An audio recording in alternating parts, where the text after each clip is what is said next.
really want to send you all off to lunch thinking about death. I'm not as good at the trigger warnings as Vinton, but I decided that that was not a good idea. So we'll have one more talk, and then lunch. Yeah, let's see. Is Mike wearing a flowery shirt today? Yes. Yes, good. I knew that would be the case. Mike's great. Met him quite recently. He was actually introduced to me when I was working on the theming for the conference by Farrah Campbell. Is Farrah in the room? Farrah over there works at AWS. She's amazing. So many of their sort of community efforts that are successful are because she is involved in them. Farrah is amazing, wonderful. Actually, David's here as well, so I should say David's her boss. All of their community efforts are very good. Very good. It's all very good. But no, Farrah in particular is amazing. She was like, well, and Jeffrey also wants me to say stuff about Amazon being good. So Amazon's very good. That swoosh, though, I think that's all wrong. So Farrah was like, well, if you're going to do something about maintainers and just what these issues, I really want to introduce you to someone that I work with. And then we had a very nice lunch. And after that, I knew that it was the best thing ever, that we were going to have him speak. And he may give me shit about this. I would deserve it. Anyway, he's here, and he's lovely. And this is going to be amazing. And I would like to introduce to the stage, he works at the Python Software Foundation on securing some important parts of the internet infrastructure, Mike Fiedler.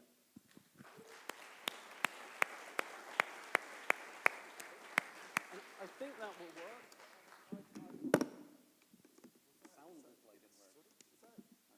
I think Curtis is just being so proactive that people worry that things are not working, but they actually are. I reckon if you pick it up, it's going to work. Yes, well, see? Thank you, Curtis. I consider myself told. Look at that. Amazing. Are you going to go big? Yeah. Oh, look at that. There we go. Okay. Hopefully this all works. It works. Damn.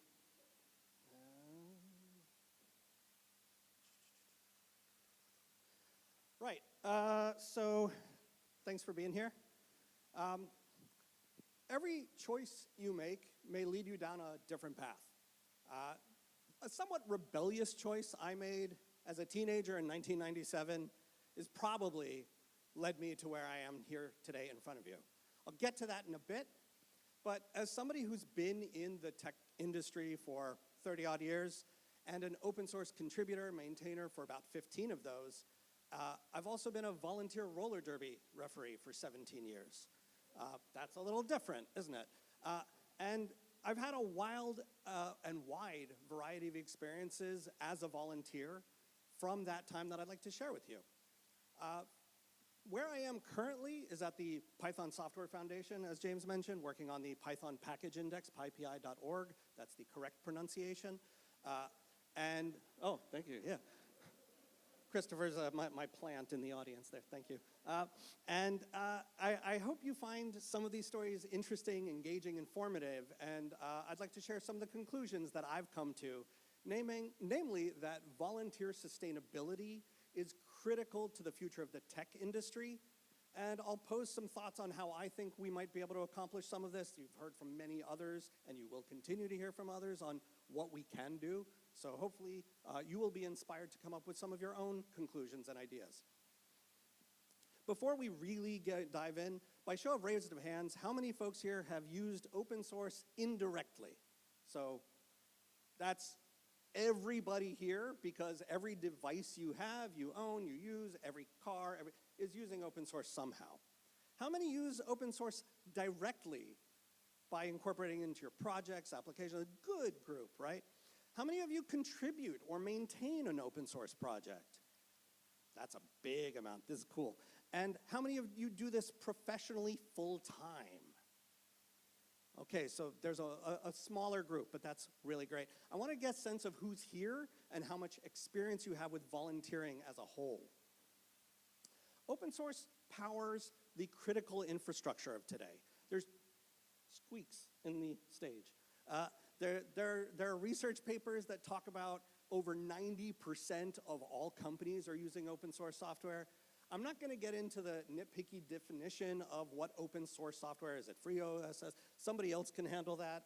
I'm using it very liberally as open software that you didn't have to pay for. There are other folks here. Talk to them about licensing. I don't need to convince you about the fact that open source is being used everywhere. You raised your hands yourselves. You know this, right? There are other scholars, again, researchers who've made this case for you. There's not a team I've worked with or a company that I've worked on in the past 30 years that hasn't used a significant amount of open source in order to accomplish what might have taken much longer and accelerate their success by using open source. So what? Okay, cool. We all know that. Most open source is written and maintained by volunteer effort. Let's talk about volunteering. My experience has taught me that while giving away your time and effort and money, in some cases, can have a variety of outcomes. Overall, it's a net positive. And I'll get into why I believe that is. I've gone places I've never gone before. I've met folks today and in other conferences I may have never met before. And not every memory I have of engaging in open source is a positive one, but overall it's a net positive. I wouldn't trade it for anything in the world. Let's rewind the clock and talk about 1997, and even go before that. In 1998, my family immigrated from Southern California, US, to Jerusalem, Israel. As part of being an Israeli citizen, fast forward in 1997, as part of the compulsory national draft, I entered the Israeli Defense Forces to serve my mandatory 3 years. They've shortened that to 2 years now, lucky kids. But in the weeks preceding my departure to basic training, my father had served in the US military. He sat me down, and this was long before I was born, but he sat me down and he said, if they ever ask for volunteers, keep your hand down. He was trying to keep me safe in his mind, since his experience in the military is that volunteers don't often come back as the same way that they left, if they come back at all. And I admit, that was probably some really good guidance. And, I think that in his way, he was trying to do his approach of keeping me safe. He's a software engineer, right? I'm a second gen, hey. But he was trying to do what he thought was right. In boot camp, one Wednesday afternoon in a platoon-wide briefing, the commander of our platoon asked for some volunteers to raise their hands. Nobody did. Nobody in the platoon did. He explained that in order to maintain base security, there's a rotation, a certain amount of volunteers were needed to remain on base, secure the base, while you have to have a certain number percentage-wise on base to secure it. But everybody in our platoon was scheduled to go home for that weekend and go on leave. Nobody wanted to. I didn't want to be stuck on base doing rotational guard duty, eating whatever they had at the mess hall, which was not great. But I glanced down the row of my squad mates, and I had met these folks 2 weeks, 3 weeks prior, and we bonded. We were in the thing together. We kind of nodded at each other, and we all raised our hands. Our squad said, you know what? The platoon commander's asking for it. It's not optimal. We're going to do it. He took down our names. Everybody was dismissed. My squad quickly came together, started sharing telephone numbers, because again, this was 1997. There were no cell phones. There were no email. So how do we call our families, make arrangements for our weekend, let them know that we're not going to be there? Friday morning, our platoon lines up, weekend departure.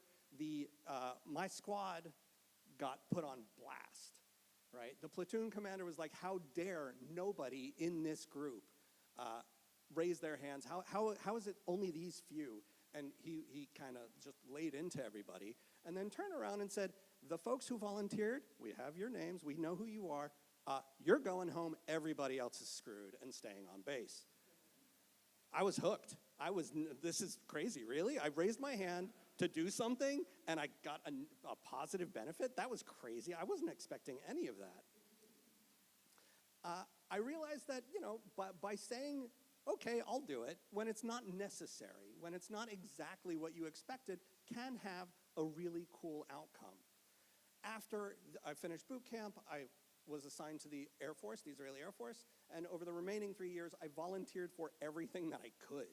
every time I caught a bug, and I stepped up, I met new friends, I participated in base-wide war games, flew on attack helicopter trainings with other pilots. I'm not a pilot. And I had a really good time being a liaison with the United States Navy when they came out to train because I put my hand up. And at some point, somebody said, you know what, you need volunteers? Ask Mike, he'll probably be interested. And I was, and it opened doors, and it was a lot of fun to do.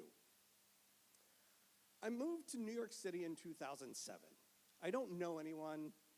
I had been at a mobile app development company in Israel, a startup, where we wrote apps before there were app stores for the good old Snake, the Nokia Series 40, Series 60 cell phones. Hopefully everybody remembers those and has one in a drawer somewhere.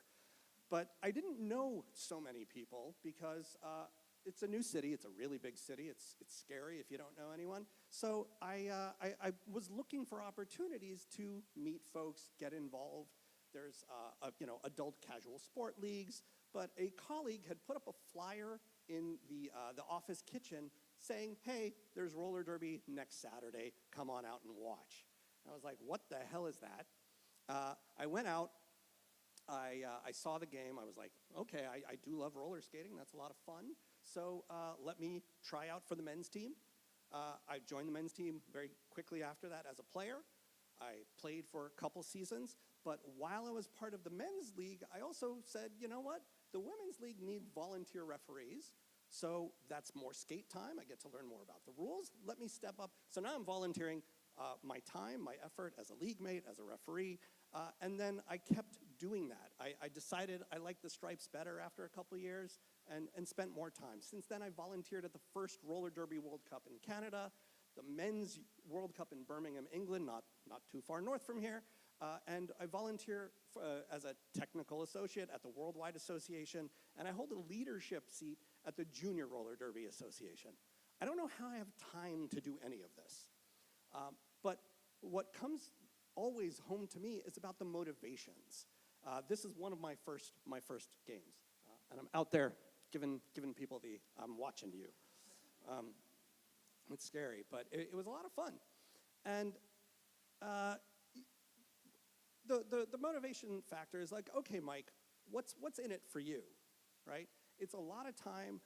Roller derby is 100% volunteer effort. I've paid for travel worldwide and all at my own cost. I pay for that.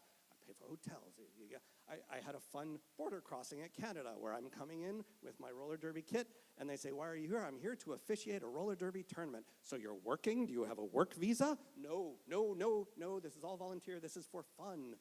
That was a tenuous 10 minutes, but they let me through. The motivation is so much an individual question. Volunteer organizations may tell you why you should help. They may offer you the carrot, as it will, as to say, this will be good for you. But your motivations are 100% your own. You may get into, I may have some critiques from philosophers, but I think true altruism is really hard to find. We're all motivated by something. This is very much embodied in an episode of Friends, where I go to find my insight. And this is from season 5, episode 4, the one where Phoebe hates PBS. Phoebe and Joey argue about motivations for good deeds. And when Phoebe was a surrogate mother for her brother's triplets, Joey reminds her that that wasn't selfless. You did that because you felt good about it afterwards. And, you were helping him out, but, you got a lot of joy out of that. She continues throughout the episode to try to find help to others until eventually she donates to PBS, an organization she hates because they made her sad as a child. And she is attempting to prove to Joey that, yes, I can do a selfless act because it's a thing that I hate. Ultimately, it helps Joey get on TV, and now she's like, oh, yay, Joey. Oh, crap, no, there's no selfless act anymore. Back to the starting point. We all have our own motivations for volunteering, whether they are obvious at the time. Sometimes they're not. Sometimes they become apparent later. It helps when you're volunteering to know your why, to understand yourself. Why are you doing this? My earliest roller derby mentor told me very clearly, in no uncertain terms, know why you're here. Derby will take as much as you give it and then some, and may not ever give back the amount you wanted. Sure, it'll be a net positive for the sport, but if you don't know why you're here, it won't give back the same you're putting in. I had my motivations that back then I wanted to be more physically fit. I found a community that had a shared interest of mine. This was a hobby. And I met more people from diverse backgrounds that I would never, or unlikely, have ever met before. Expanded my worldview. I traveled. I met people. I talked with them about their backgrounds, their motivations, their experiences, sharing this common thread that we all love to do. Your why may change over time. It's helpful to sit back, periodically reevaluate, so that way you don't walk away with a bitter taste in your mouth saying, I've given this thing I love so much, it doesn't give back the same dividends that it did before, because it might not, and it's possible. And it's okay when it isn't doing that. Whether or not true altruism exists, having a clear idea motivates you, others, and it's helpful to have your time spent on things that you want to. In open source, my first why was solving my own issues and problems. I hit a bug, I opened an issue. I learned later how to give back so that way when I open that issue, I have an opinion on how we can solve it, or even submit some code of here's how this solves this issue. I didn't know how to do that. I learned how to do that. I started by doing something very simple. As I moved more into management and leadership opportunities and managing teams upon teams, writing code was not my main job anymore. In fact, I was highly discouraged by one of my leaders of like, you got to get your hands off the keyboard. You have 50 people to manage. And I was like, yeah. So then I used open source as my kind of hobby and outlet to keep my skills sharp. I wanted to understand when my engineers or engineering managers were telling me certain things. I wanted to, do I trust that? Do I understand their pain? Can I empathize with what they're going through? This is also a good idea for anybody involved in kind of change management, having a clear why when you're talking about change management, and I'm not talking about config management, but change management in your organization. If you have a clear why of why you're doing something, selling that to anybody in your org helps that message get faster, clearer through to anybody else. Put your why in code commits, comments, pull requests, documentation, because so often we've had the why discussion in Slack, a mailing list, a meeting room, and then we go off and do the thing, but we didn't write down the why. We got the thing that we wanted to, but if we want to reflect on that later, it's much, much harder. I talked about the why, let's talk about who. Roller derby sanctioned games need about 20 volunteer officials per game, at least 7 skating officials and some 13 to 14 non-skating officials. There's no way you can do this alone. Some of my fondest photos are me with crews, with people who I may have met just an hour prior, and we are expected to gel, bond, work together, do the thing to a demanding amount of teams who want the best officiating they can. It teaches you how to adapt, learn from them, acknowledge their differences from your own, and also provides opportunities for leadership as a head referee on a team or a head official on a non-skating team. And as you work with that crew, the trust you build develops over time, and it's not without challenges. People have big personalities, and it's hard to turn away free volunteer effort because they've got big personalities. You kind of want to work with that, channel that for good. Maybe my why is the teams, but more likely, it's for the memories. Finton already did this. We did not coordinate who was doing this. We did not know. I did not know I was coming right after him, but it would not be complete without this. And it's ridiculous. But again, I'll cite again the Tidelift State of Open Source Maintainers. Surveyed over 400 respondents. They showed over 60% of unpaid open source maintainers are flying solo. This is relatively true over previous responses, and it's not getting better. I'm not going to dive into survey data. That is not me, but that it's not improving at the rate that we would expect it to be in order to sustain the growth that we're seeing in our industry. Solo maintainers, small teams of maintainers, are often overworked, underappreciated. It can lead to scary outcomes. XZUtils, which almost got everyone, if it wasn't for one open source database maintainer, Andres Frund, being curious was also echoed earlier about why their SSH session was mysteriously slower all of a sudden, and uncovered a 2-year plot before it had widespread impact. It was discovered because it was open source, not because it wasn't. In the cases of Heartbleed in 2014, which was exposed since 2012, when a PhD asked one of the 4 core maintainers of OpenSSL to adopt some code, a bug snuck in. Bugs do. Log4j had a bug inside it since 2013, disclosed in 2021, called a worldwide panic to fix. The team behind that library is also small, beleaguered by the world to fix the vulnerability, sometimes by corporations with market values in the hundreds of billions. That's a callback to the shift of balance of power, right? Solo maintainers have another side that can be dangerous. 2 incidents come to mind where sole maintainers have removed their project from registries like npm.js and PyPI. They caused the world around them to implode with failure. So not only is it a risk that we are relying on people who are giving their hard-earned time and effort, we are also relying on them to continue to do that in good faith. And not everybody is always going to do that. It's a tough spot to be. So my conclusion to that one is don't go alone. Together, we are stronger. It comes at the extension of trust. Trust from one maintainer to a contributor, trust from companies in the maintainers that are supporting these things. Apache Foundation has developed a voting process for aspects of a project. It's done in the open. They do a voting and release process, and it creates more transparency. It garners trust in their processes. Shout out to the Linux Foundation, Apache,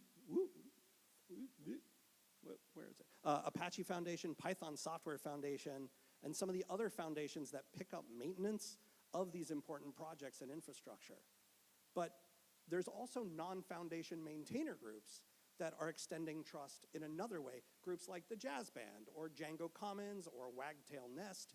These are other spaces that have adopted projects into them for shared maintainership with, again, better governance models, the Pallets Project, and more. All right, Mike, we've heard you out. You've convinced me it's important to volunteer, know why we're doing it, knowing that we're better off with our friends and colleagues. So what? Okay, cool. With over 1,200 roller derby leagues worldwide, they're playing tons of games. Not a week goes by without a call for officials notification popping up in one of my feeds. With about 20 officials per game, some multi-game events like tournaments may need 2 to 3 times that for staffing, and so many are volunteer. We're all volunteers. The staff is volunteers. How do we sustain it? First off, recognizing that it's a problem helps.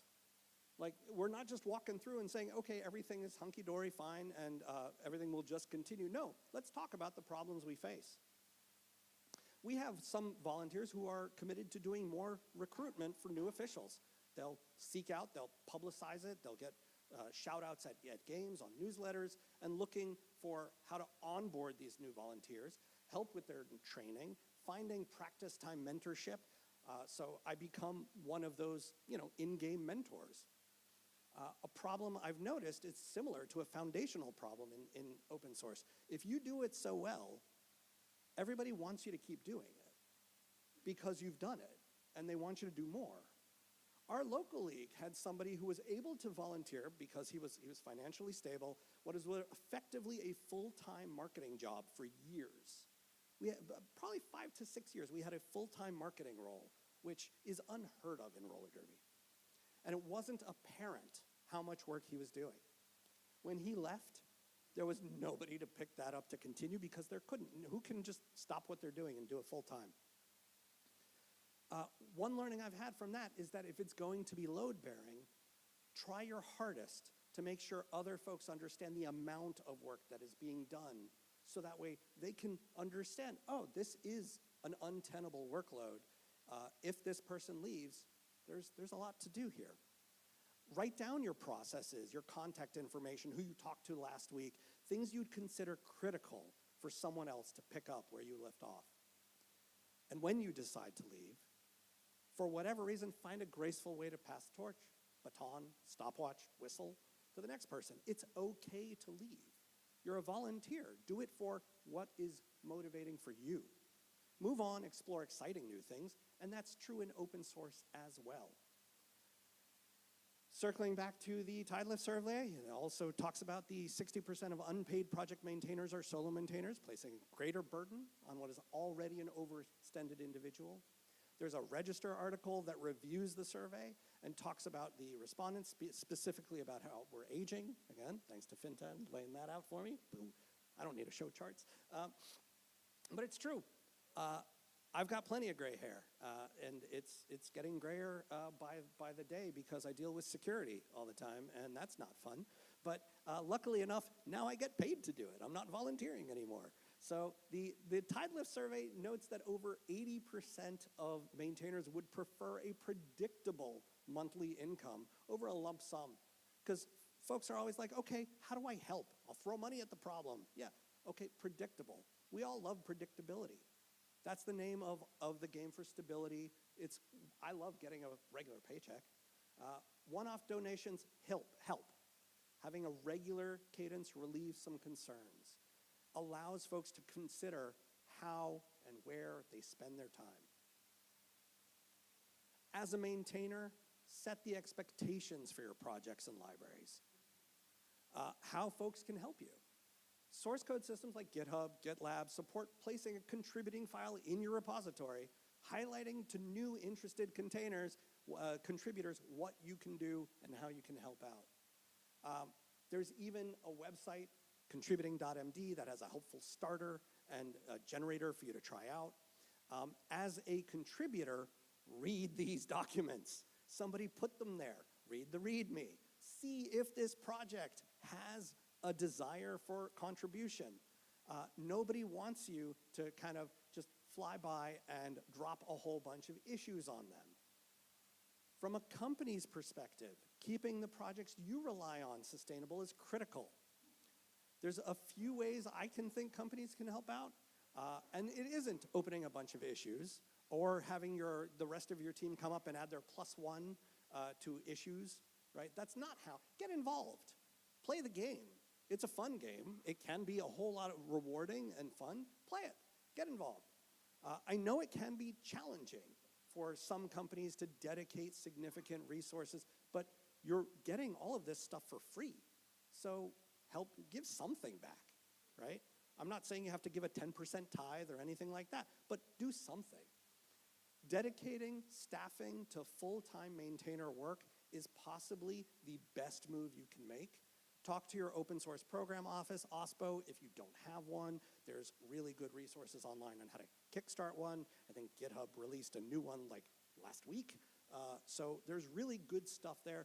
And if you can't figure it out yourself, there's other systems like GitHub sponsors, Open Collective, LibrePay, even Patreon. Some maintainers would prefer you pay them via Patreon.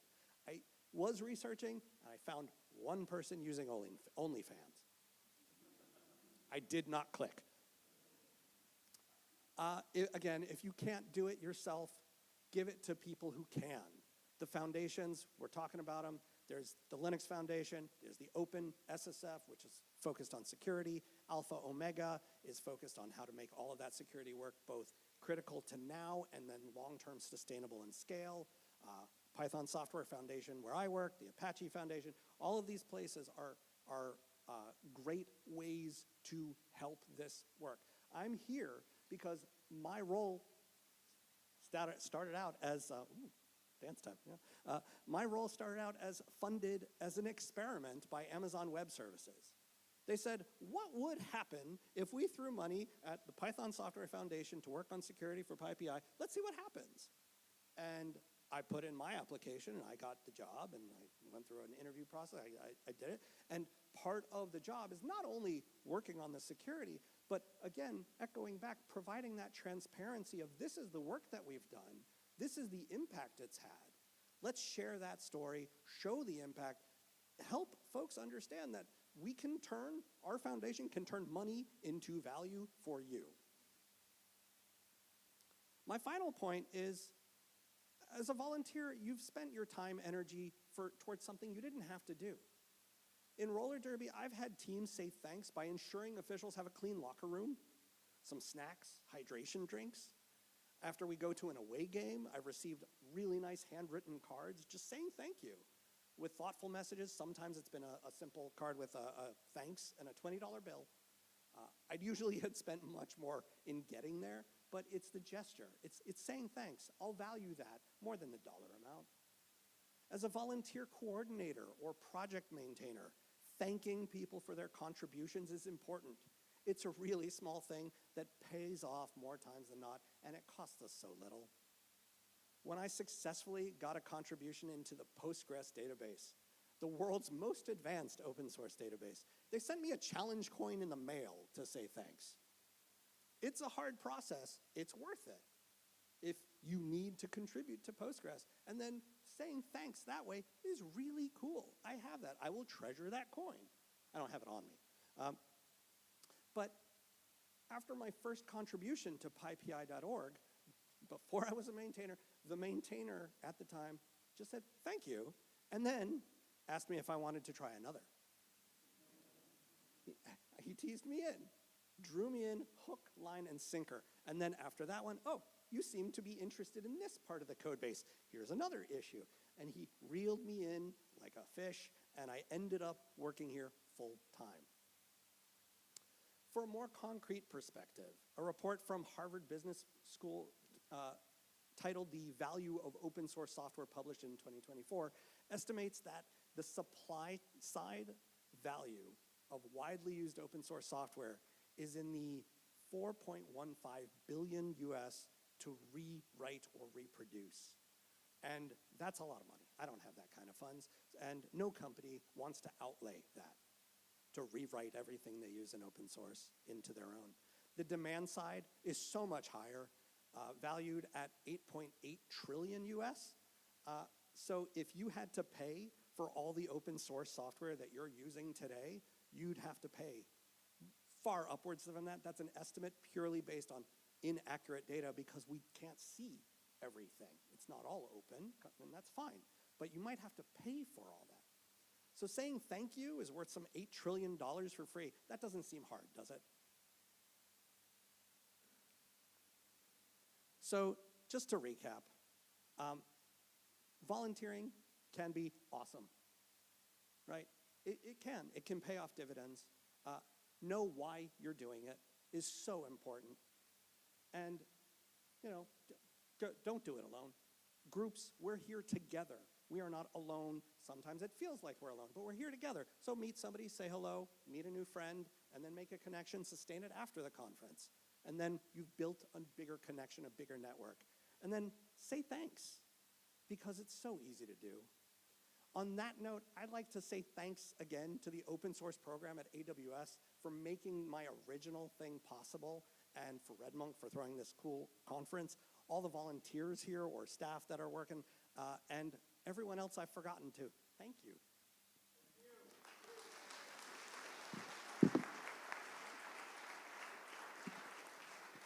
So, yes. And the key word there is thank you. So thanks, Mike. Yeah, we don't have volunteers on staff. I think the very first Monki Gras I did many years ago, we did. And it just felt a bit weird. Volunteering is obviously important. It does help the world go round and everything else. But no, I mean, again, sponsors, you have money, pay the people that are working on the event. And so, yeah, I mean, anyone, thank you. So all of my staff, and they will be getting, lots of thanks, but they're all paid. Although actually, I say that, I don't know, Jessica might not get paid. We'll see what happens. But she did get paid last time. In fact, I even prepaid with one chap because he needed just a bit of extra money to help him get his mortgage. So I paid him last year for this year. So you got to pay your staff, basically. Yeah, I think we should drink some beer. Look, it's not about the beer, it's about the craft, in fact. And in talking about sustainable craft, it was a great shame, actually, because there was a really good brewer called Gypsy Hill, South London brewer, amazing beer. They talked here in 2017. And we do like to have brewers come and talk about what they do, how they do it, why they do it, what makes them tick. And yeah, we did really like what they do, and they had a great ethos. So I was like, we should bring them back. And then they didn't exist anymore, because it's really hard to sustain a business, a small business, and hang on a business. The governments, successive governments in the UK are making it harder and harder. Having enabled a brilliant business, craft brewing, they then took away the rug from under them, made it much harder from a tax perspective. Obviously, rents and everything else keep going up. It's much harder to do. So that's the bad news. But this happened. So at lunch, which is sponsored by GitHub, because GitHub is great. So big shout out for GitHub. Woo!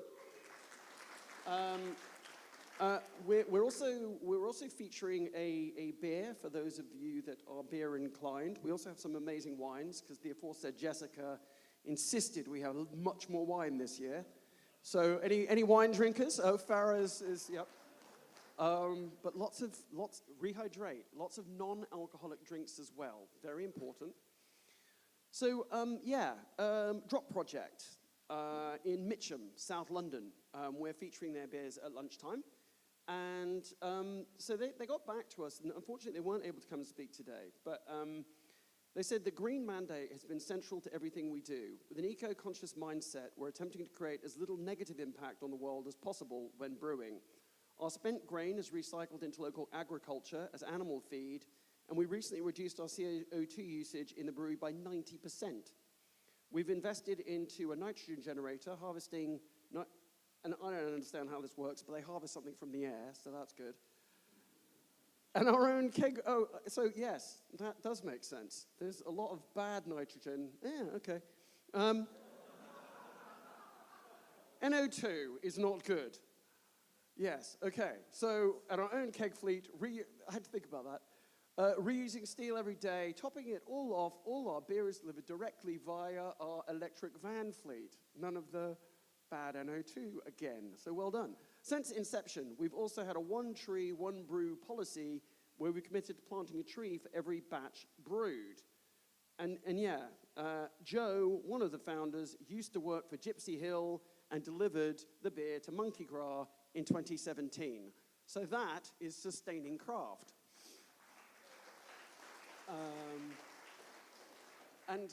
So the lunch, Japanese, they're karaage specialists, so fried chicken or tofu for those that won't be doing the chicken. And I thought it's a really interesting story. It is a mother-daughter team doing this company, and I mean, I don't know how that works. I have a 14-year-old girl, and I'm married, and I see the interactions of my daughter and her mother on a daily basis. The idea of them going to business together is the scariest fucking thing I've ever thought of. So on that happy note, let's go and see how it works with frying chicken. Enjoy. We'll see you in a little over an hour, please.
Hello, hello, hello, hello.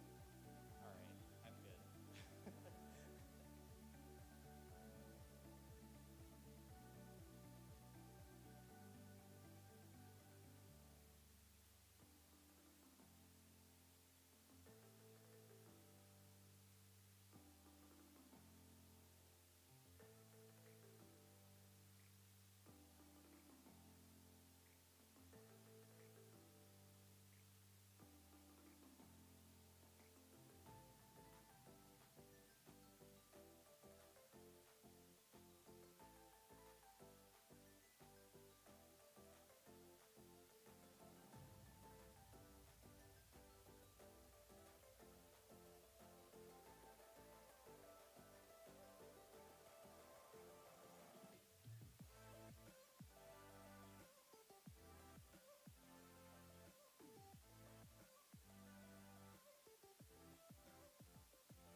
a bin? Is there a bin? Yeah, there's coffee. Okay. Right next to me. Oh well, it's fine. I'll embarrass you wherever you want. And so you're heading out at about 5, or when you're here till about 5 or 6? 5. Where's King's Cross? About 5, Euston. Oh, Euston.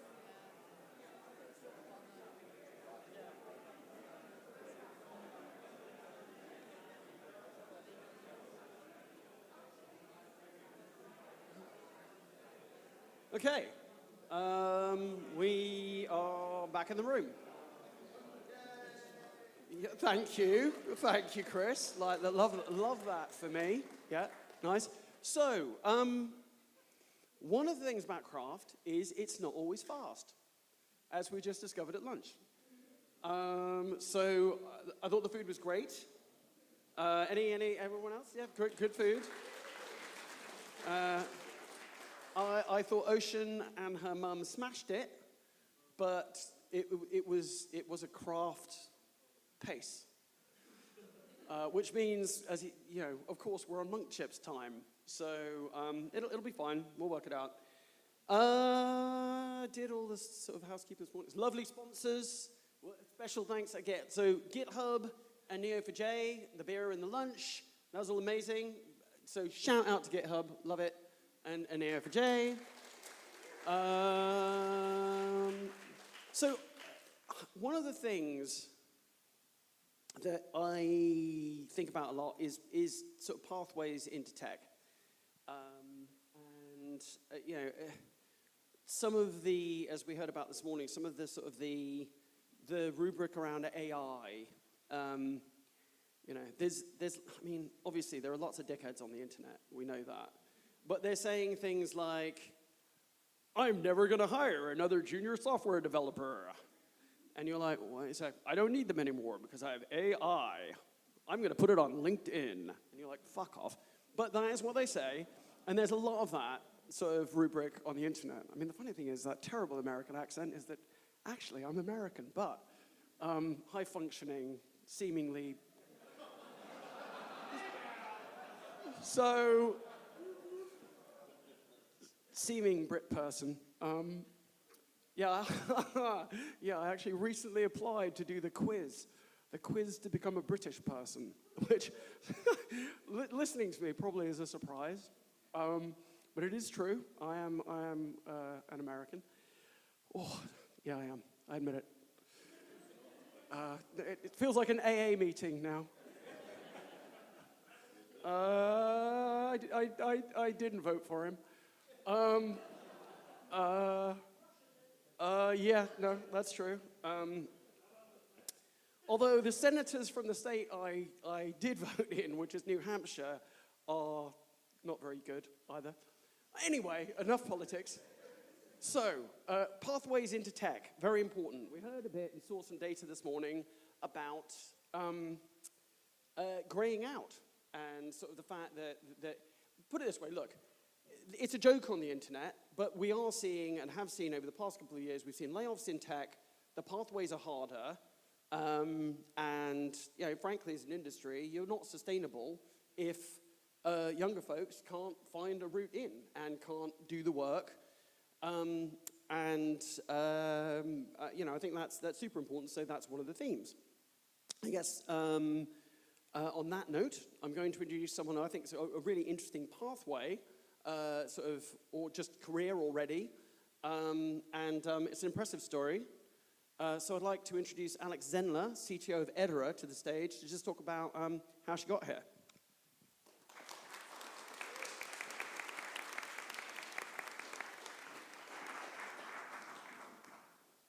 All right.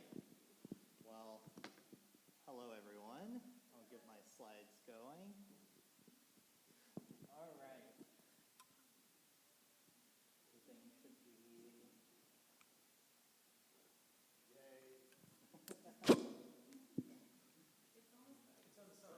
Oh, there we go. All right. Well, hello everyone. Thank you for having me. This is my first conference talk ever.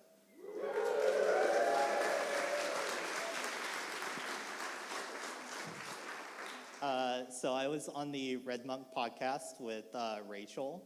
That was also my first podcast ever that was published. That was only a few months ago. Time doesn't make sense anymore. But also yesterday, this is my first time outside of North America. Also, I also had beans for the first time for breakfast. What the fuck is that? So, yeah, where I'm from, beans is a dinner thing. It goes with barbecue. I don't know what the hell y'all are doing, but whatever. Love my British people, though. So this title is, the title of this talk is the Eras Tour Alexandria Edition. I love Taylor Swift. Who doesn't love Taylor Swift? Raise your hands for real. I'm not kidding. I know some people don't. All right. I love Taylor Swift. You can fight me later. So she has this thing called the Eras Tour that she just did. It was, I think, the highest grossing tour ever in history. And she has kind of this thing where her music is in different eras. So I'm going to go through my different eras. It's going to be probably pretty quick, but I have a very weird path into tech. So let's get going. All right.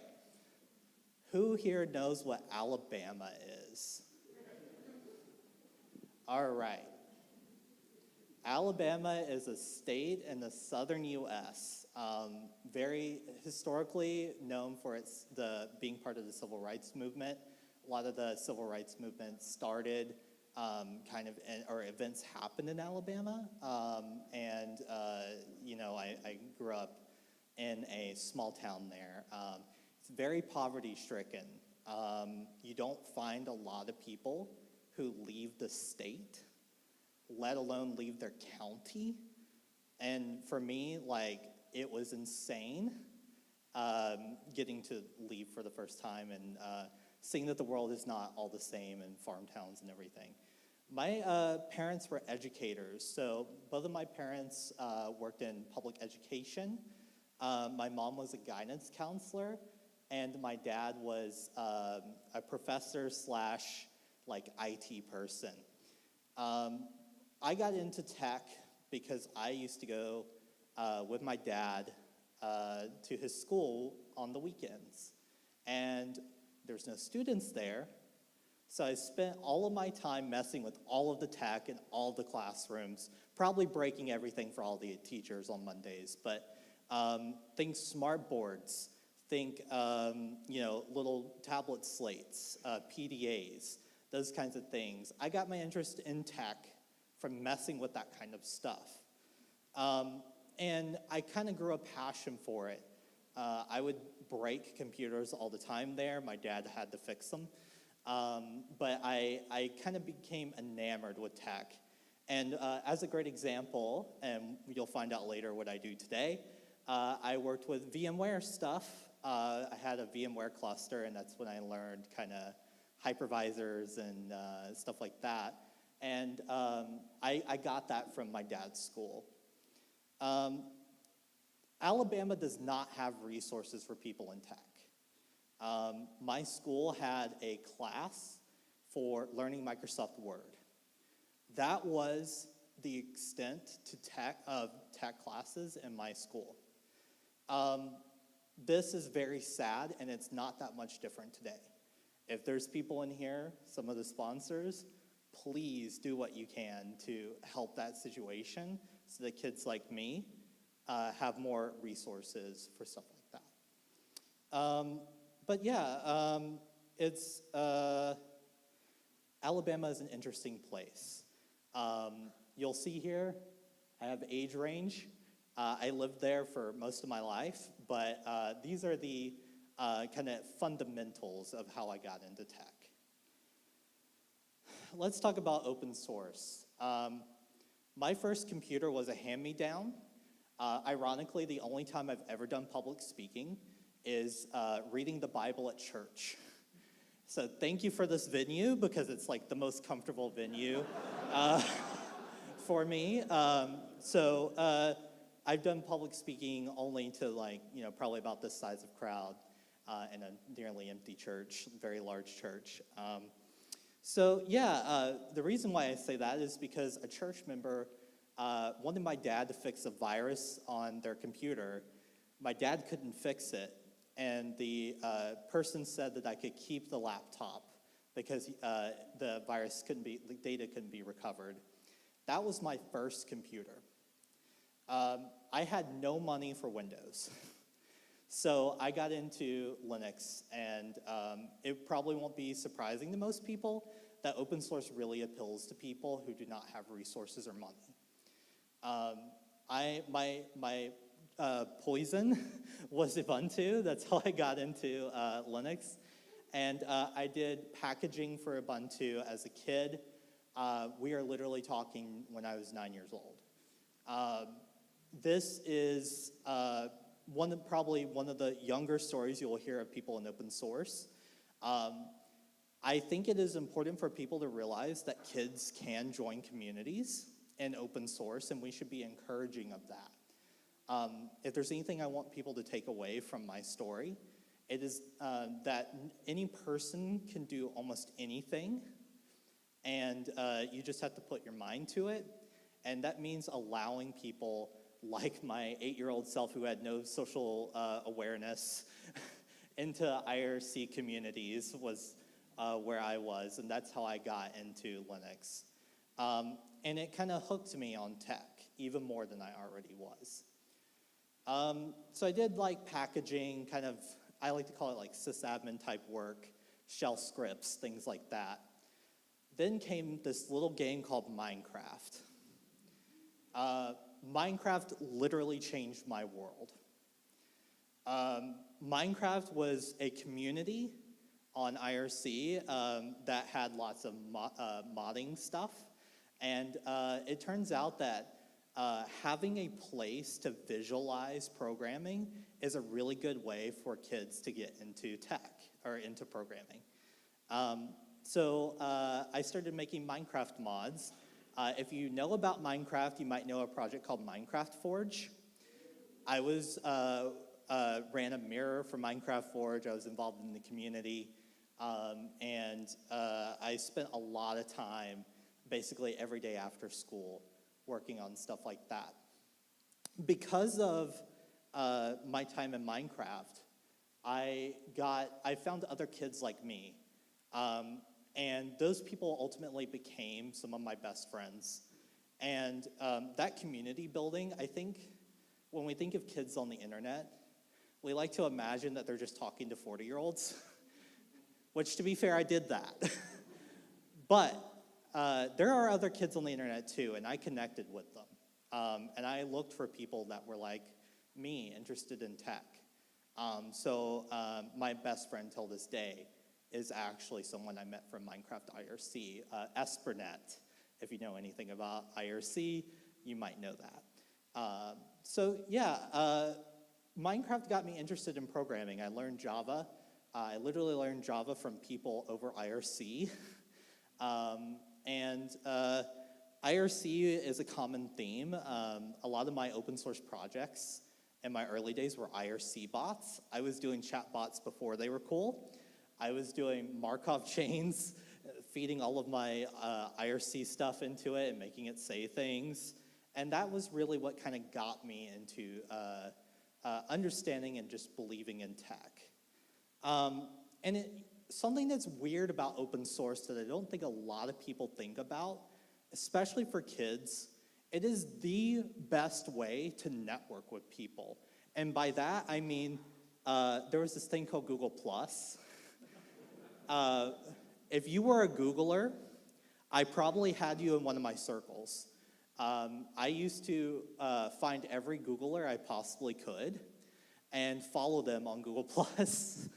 And, the accessibility of the internet, people don't realize that, you might be talking to kids, you might be talking to anyone, If you're a principal engineer at XYZ company, right? That accessibility, you don't see anything like that. And it gave me a window into the technology space. I was talking with people way above my knowledge level and communicating with people who, had careers while I was doing this in my free time after school, sometimes during school.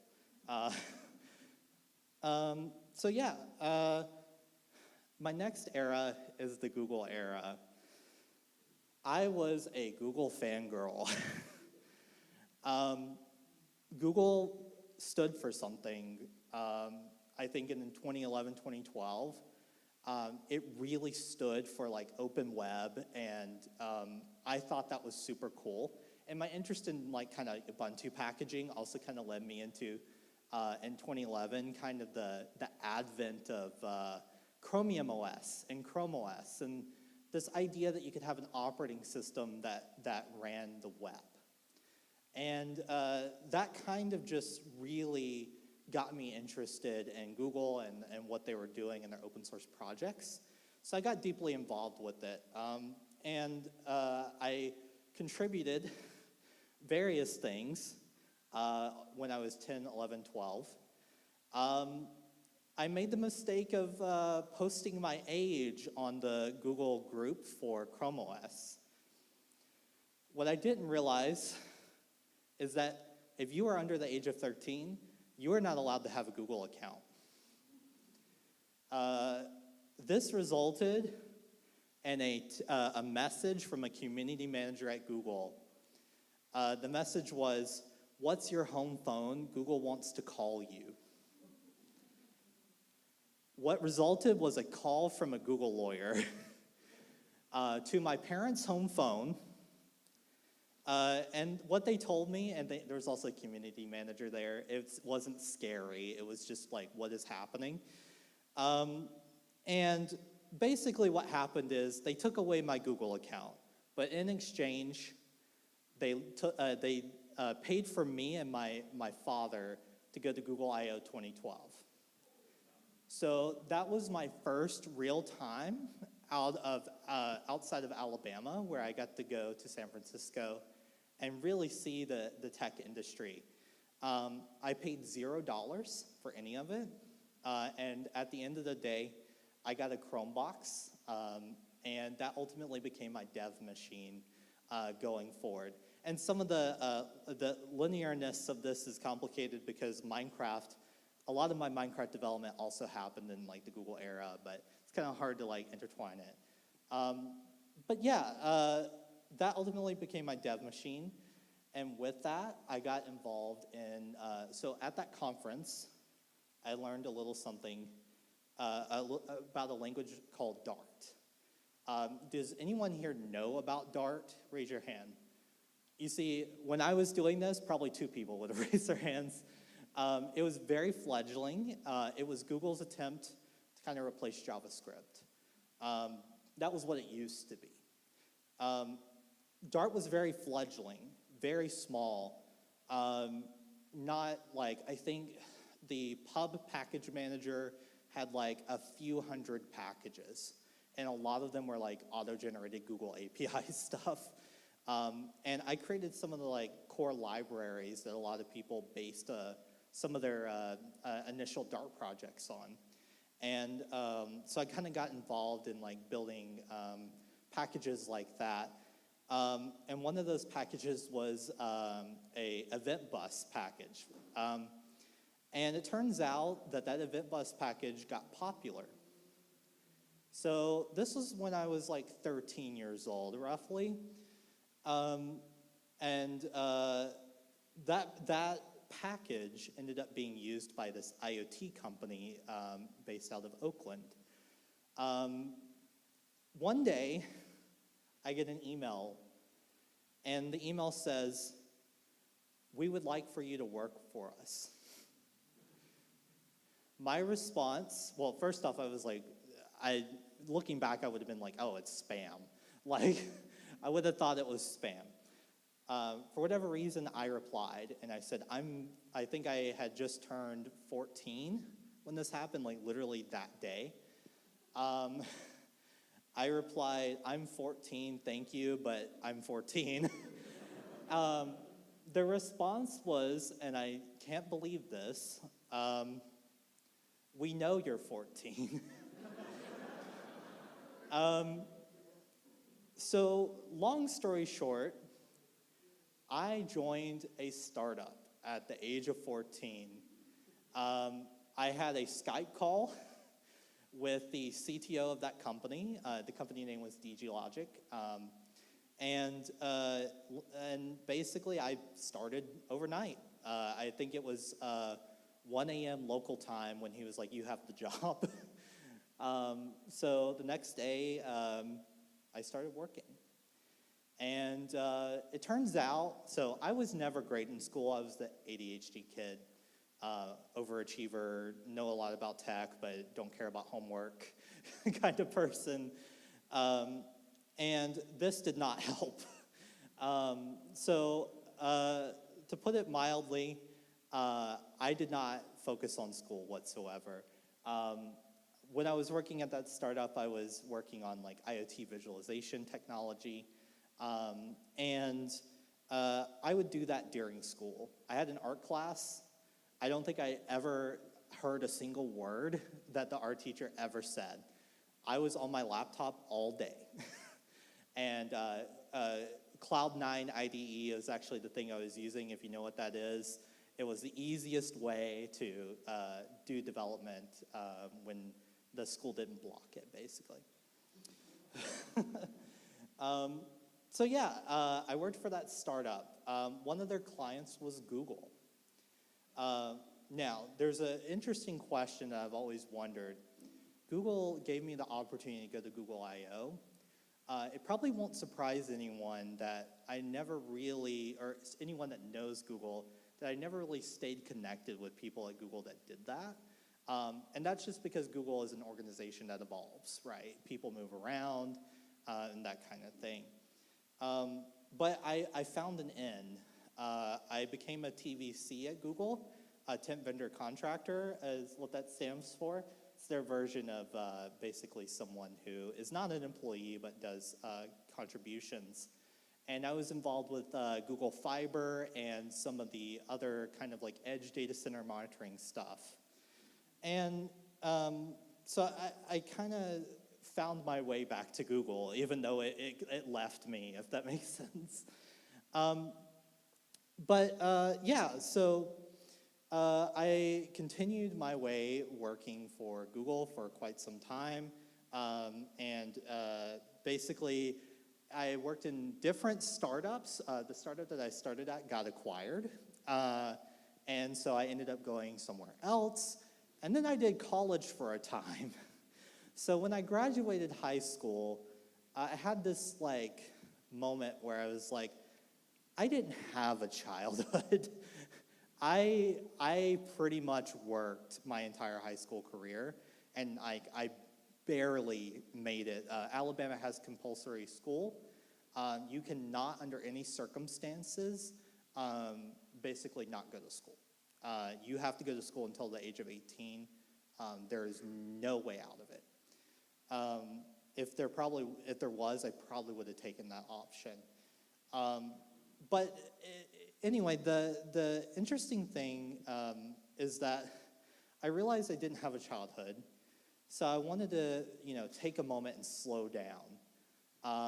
It just so happens that one of the few things I did at school was participate in a computer science competition where they asked, test questions from like the 1990s because it's Alabama, and I got them all right. And I won a scholarship to a local community college. So I went to community college for about a semester before I realized that this wasn't for me. And the reason why is because my passion, I had already kind of tasted, what it means to do programming as a career, and I wanted to go back. So I left after one semester and joined another startup related to IoT. And I was working with Google for that one as well. So what I did primarily when I was there was monitoring like power usage and HVAC stuff. inside of Google's campus buildings. Very cool stuff. Google has a lot of real estate, so it was a huge thing, and I got to work with Google Cloud people. If there's any Google Cloud people here, y'all are cool. And so I did a lot of that stuff. And by the time I kind of ended my time in IoT, I had been working for 10 years. I am 25 today. I worked on that until I was about 23 to 24. I spent an entire decade working on IoT technology before most people even start their career. And I'm very lucky to have done that, but if you look at my hoodie, it says "fuck luck." The reason for that is because people do get lucky. It's not that luck doesn't exist, but a lot of people misattribute things to luck that are really your hard work. When you are a marginalized community or someone from a non-traditional background, it can be very easy to think that you were lucky, but more often than not, you worked harder than most people to get where you're at. And I want people to remember that. So what do I do today? I had a moment when I realized I hit 10 years in IoT that I wanted to do something different. I had a friend, Ariadne, who had her own non-traditional background and pathway into tech. And I've always had an interest in dev tools despite working in like IoT. So I started working on this project that is basically secure containers, a new way to run containers that don't use Linux namespaces, whole bunch of deep tech conversation about that specific problem that I could go into, but I'll keep it very simple. I started exploring this, and January last year, I created a repo for it, and I just started hacking away.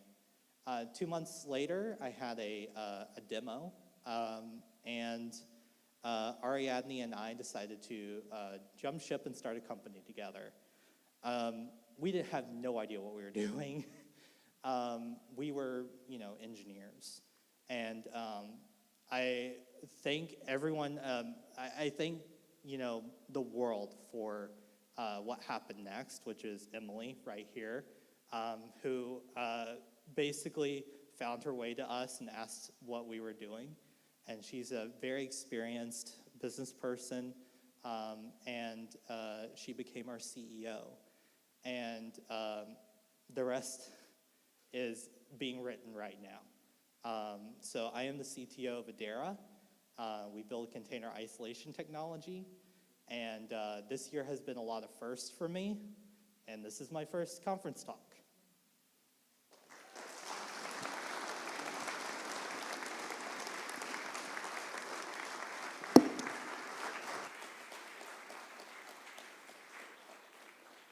Thanks, Hogs. So I don't think we're all going to follow exactly that pathway into the industry. But I do love the idea that a kid in Alabama is able to, with tools that are just available to frankly anyone on the planet, learn things, collaborate with people, create opportunities.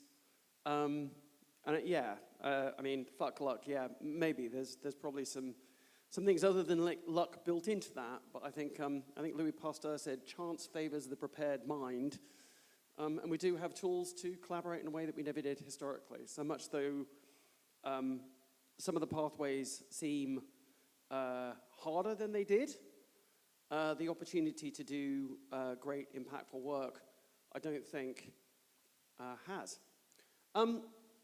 So our next speaker, where is Lucas? Oh, right in front of me. Sometimes you need to look right in front of your face. So, sticking with the theme of youth, I think you were a Kubernetes, you were a maintainer at the age of 17? Maybe even before. Okay, so Yeah, the idea of being a Kubernetes maintainer at the age of 17, I mean, I certainly was not doing stuff like that when I was 17. I was smoking weed and just, you may be doing that, but I definitely was not living that life. So yeah, I think that I had a really interesting conversation. So Lucas is deeply technical, there's no doubt. You know, he's been part of that community fostered by the Cloud Native Computing Foundation. And I met him through Alexis Richardson, who is at the back of the room there. He launched his new company yesterday, Config Hub. Woo!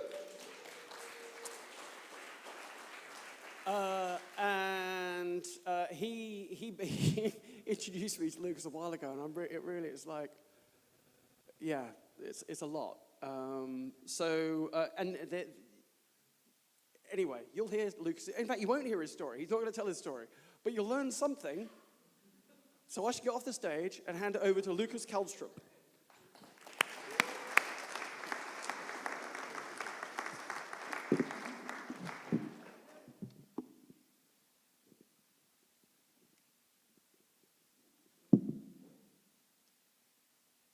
It's always going to be you're going to see the right thing. I mean, this was a problem when I had Linux, but now we have, yeah. There we go. And I'll put in this one and see if my battery is on. So.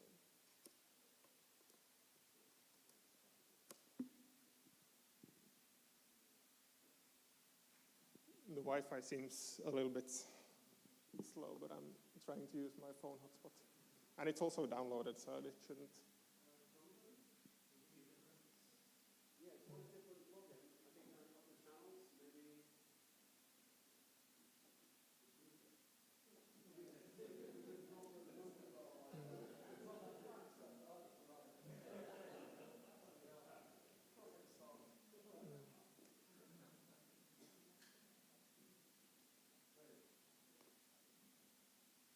Yeah, to be honest, I don't really know because.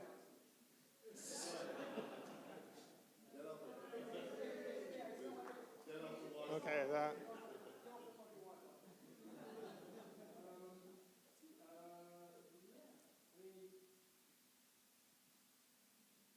Yeah, cool. Well, now it works. Okay. So. Now it works. Yeah, cool. Hi everyone. Good to be here. It's my first time at this conference, but I really appreciate that it was co-located with KubeCon, so then it's, I don't know on purpose or not, but, but that's good. Makes it easier to travel. So it was really fun hearing the previous talk. I'll actually have a lot of things very similar. And yeah, but a little bit of another perspective from the Cube community. So focusing on also what enabled my story and not just my story. So how do we attract and retain more contributors to projects? Well, as James introduced me, I started as a Kubernetes maintainer at 16, 17, something like that. And the full story is going to be in just a moment. But then I've been doing some CNCF ambassador stuff, but I'm still actually studying at master's level in Alta, which is really fun. Taking a little bit of time to learn some other things than I would in the job. But then also, of course, working more than 50% at Upbound, one of the cloud native startups. So, well, I had planned for this to be a 10, 15-minute talk. We'll see how that goes, but it's of a lightning format. And, well, as I was making this presentation, it feels like, well, some of these things have already been said today from the other great presenters. So it might be a little bit preaching to the choir, but I think it's still good to kind of, even though some things seem obvious, that they actually are done, which was the case in the Cube community, for example, with stuff like inclusion. So if we wind back, well, now I'm 25 also, which is nice, and I also started programming even professionally for more than 10 years ago in first at the local company, but yeah, then I was enrolling high school. I found out about Kubernetes. I was, running the very similar, like Raspberry Pis was the thing that was accessible, so that's what I enrolled with. Linux, all of that, kind of doing bash scripting, and just, geeking out on stuff, which is, fun. So I had these Raspberry Pis. I started making web servers with them, some stupid but fun things. And then I was like, well, it's kind of slow. What if I could have three and cluster them together? Which led me to some Googling, and I found out about Kubernetes that just had been released. It was in the 0 point something at the time. And, a geek like me is like, wow, I get access to something, this advanced technology that previously, at least, was accessible to only a few. Now, in my, childhood bedroom, I could, in the long winters of Finland, keep hacking away on these kind of things and learn. So there was only one problem. The problem was that, well, it didn't work. So there was, it barely even, Kubernetes at this time barely even worked on bare metal. Like, it was just essentially, there was a huge shell script which deployed it on the GKE, and that was kind of it, or GCE, because GKE didn't exist. So, well, I was like, let's try, see if I can download the source code, start compiling all the things, and see if it goes. And I managed to do that. I think as some of the first ones. And the people on the other side of the project were quite confused at the beginning. And I think, the story is fun and all, but I think the broader question is that what is it that other people could see in your project or your kind of the things that you're doing by someone that would have a completely different perspective. Google on the other side were looking at huge, deployments. I was trying to make it super small. So I went ahead, published the open source project. I was a bash programmer at this point. This whole repo was written in bash essentially, which was kind of fun. But I instantly wanted to actually take, of course, it was a lot of hacks in the source code and that kind of stuff. I wanted to upstream it. So this was actually not the first pull request I opened, but it was the first that got merged, which is super. I don't know. It's maybe a little bit small, but it literally just removes hard coding to compile only for AMD 64. Well, now with M1s and stuff, I could say that I saw the future, but I certainly didn't. But that almost going to be a thing. But this literally just moved the hard coding. Thanks to Tim Hockin for taking a look at that and approving it.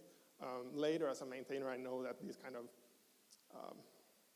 drive-by changes, from people one line or whatever can be taxing for maintainers to, I don't know, even look at, or not so motivating. But they did, and of course, this was not all that was needed.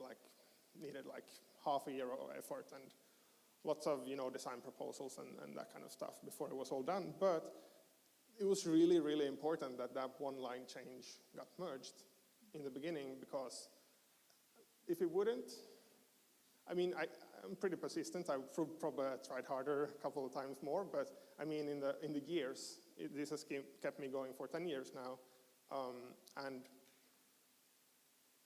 if I wouldn't have gotten that kind of response, of course, it would be probably a different story. So it's really, so when being on the other side, when being the maintainer, it's important to keep in mind that, well, this was, okay, it's a one-line change now, but what can it be in the future if this person has the courage and kind of drive? So what Tim saw in this pull request was this kind of nice icon. I'm glad actually I had lost the picture, but apparently it's some kind of hashing it generates from your GitHub username, so I could recreate it yesterday, which was nice. I also, in similar ways, thought that the age was going to be, or could be a problem, because you don't know all the kind of, what kind of people are out there. So I kept it private, but then eventually, and luckily it was not a problem, Kubernetes has really amazing founders, really amazing values. I don't have the time to go into detail about them, but I really want to shout out to Sarah and Watney, that is the key architect behind them, and did a good job in kind of getting the community together. And also for the, founders, initial people to actually live by them, and not just like, we put in a paper over there and then just forget about the rest of the things. And, well, I went on, did all of these contributions. It required pretty surgical changes in the build system, it touched all the places. So then one day I log into GitHub and I see that I got an invite from Brian Grant saying that, hi, do you want to become a maintainer and have write access to the project? I was like, what? Of course, that was super amazing, and I definitely wanted to do it.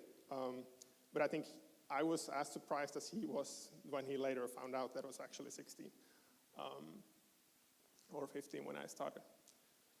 So the trust that they put into me, I think was one of the kind of determining factors at this point, because, I mean,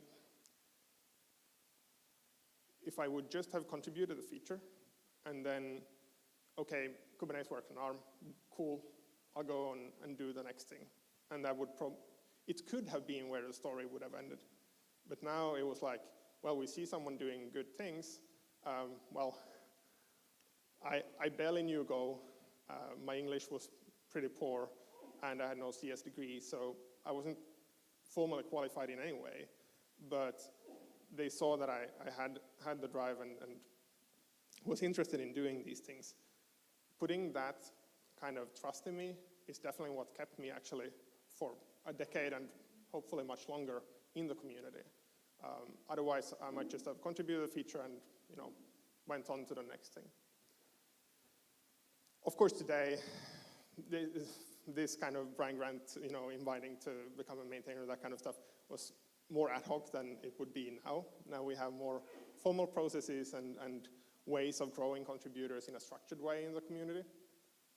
But the story is still the same, that like we look at people and they kind of earn the trust in the community by contributing in various ways. So it's really about this, the point of this talk is to showcase what made it possible. What did the Kube community do well in actually making this an environment where I could thrive? One example is that, well, I went on to do other things and ARM support is there, but just installing is on bare metal is almost impossible. Let's fix that. And then I was going to implement some security features, but I had no formal education, so I didn't really know what is authentication and what is authorization and all of these things. Of course, today that seems pretty elementary, but I just wrote that channel or that question in Slack, and one of the most active contributors in the whole project today, one of the main maintainers at Google of the project just jumped on and kind of explained to me in a really friendly way of like, yeah, this is, authentication, identity, and then permissions and all that kind of stuff. And there was enough.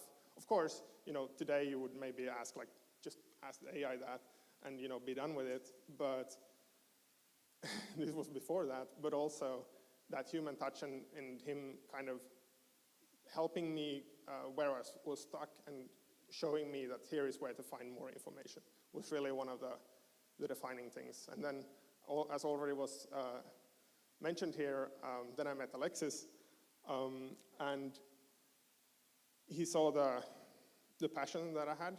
And while I was in high school doing all of these things beside, I think I spent maybe 1.5 years of my free time maintaining Kubernetes. But of course, at some point, I would have needed to get a job like normal people.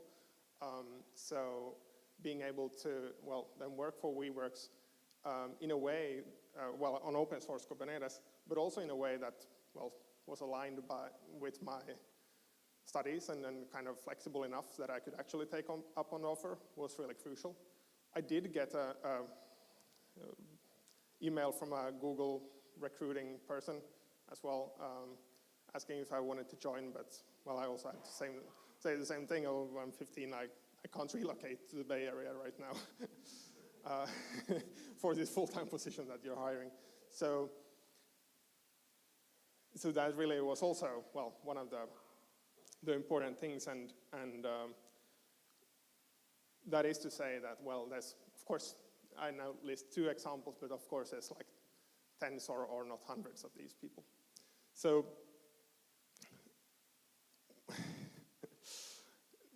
in other words, everyone, this is now like 2 stories, a couple of stories here, maybe we'll hear more, but everyone needs to start from somewhere, right? And we all know it, but once getting to some certain level, it seems that you don't really remember maybe the experience that you had, or see other persons in the same situation. And also, it's good to remember that for the mentoring things, it's not only for the mentee. I think also the mentor gets a lot out of kind of getting these kind of different experience and ideas that they maybe already took for given because things were in a certain way when they kind of got started in the industry, but these things change as well. Of course, scaling that is hard, but CNCF and Kubernetes community has done a pretty interesting job in kind of trying to do that. But even more so has the Kubernetes community held a really high standard of written documentation. Is it then in GitHub issues, Slack, pull request discussions, weekly, there's 30 SIGs or something, all having their weekly meetings that anyone can join. And these kind of things really, really make it possible for, people like me and you to get access to that information in a way that, maybe you don't know anything. And actually, I didn't know anything about distributed systems before, but actually the fact that I didn't, but that all of this material was available, made me learn extremely fast. So that actually made it possible I didn't have to know all of the things of the past to be able to know the new systems, while other people struggled to convert their thinking from what they had been doing in the past to the thing that they're doing now. And then, that's the access to material, but then also there's eventually the access in, meeting the people. And I was lucky to get the first diversity scholarship that CNCF gave out in 2016, so I actually could meet the community, meet the people behind the GitHub handles, and of course it was a really amazing experience. Contributor Summit is definitely still my favorite part, looking forward to Monday there. But even more awesome is that it was not only me, and now these numbers are from my and Nikita's KubeCon keynote in 2019. So I tried to ask for some new numbers, but I didn't. I don't have them at the moment. but I would expect these numbers to be 2-3-fold at least. So seeing this is really amazing, that so many people around the world actually get access also to meet the people that they are working with, or meet the people getting good ideas and kind of socializing in the hallway track. So, if we now have a contributor, why keep contributing? What actually retains the people there? And, well, humans are social animals, so that's definitely a big part of it. Wanting to kind of hang out with your peers, getting to meet your peers maybe two KubeCons every year, if possible. And then, of course, there's hopefully some of these people would be able to land a job where they can at least incorporate some part of this in their job. But also it's a lot about vision, about kind of feeling that, okay, I'm actually having some impact in the things that I'm doing. This is cool stuff. I see a future where things would work in a certain way. And my contributions are not zero-sum. Even though I might not at the moment get anything direct out of it from this volunteering, it will still have an impact for other things. For example, for other people then learning, I don't know, Kubernetes on Raspberry Pi in 5 to 10 years from now. And then, well, I feel very grateful for all of the things, all of the people I've met, all of the chances that or all of the things I've been able to experience, and now it's a big driver to actually be able to pay that forward and make the same possible for other people. But also, like, I agree with the things of like not doing always, like growing up, working 10 years by 25, it's also important to remember to do some other things. So it's okay to take breaks too, and I've also done that. So, to recap, what did the Cube community do well that, well, made this possible? They defined values, but also upheld them. They defined a contributor ladder, which actually gives you some rewards for contributing and doing things. The design decisions and all of that was, well, available, accessible to anyone. Then we have the kind of phrasing of different company, but same team, different company, that people moved around in different companies, but they still were kind of part of the same contributor community and kind of supported each other over the company borders, so to say. And then lastly, providing access through diversity scholarships and kind of getting people to meet in person. So lastly, I'm the organizer, one of the organizers of Kubernetes Community Days Helsinki in a month or so, and Saren Watney, one of the key architects behind the community, I definitely encourage you to come to KCD Helsinki to see her live, talking about these things, expressing them with even more clarity than I could myself. Otherwise, hopefully there's going to be a recording or something like that I'll post. Yeah, that's my story. Thank you.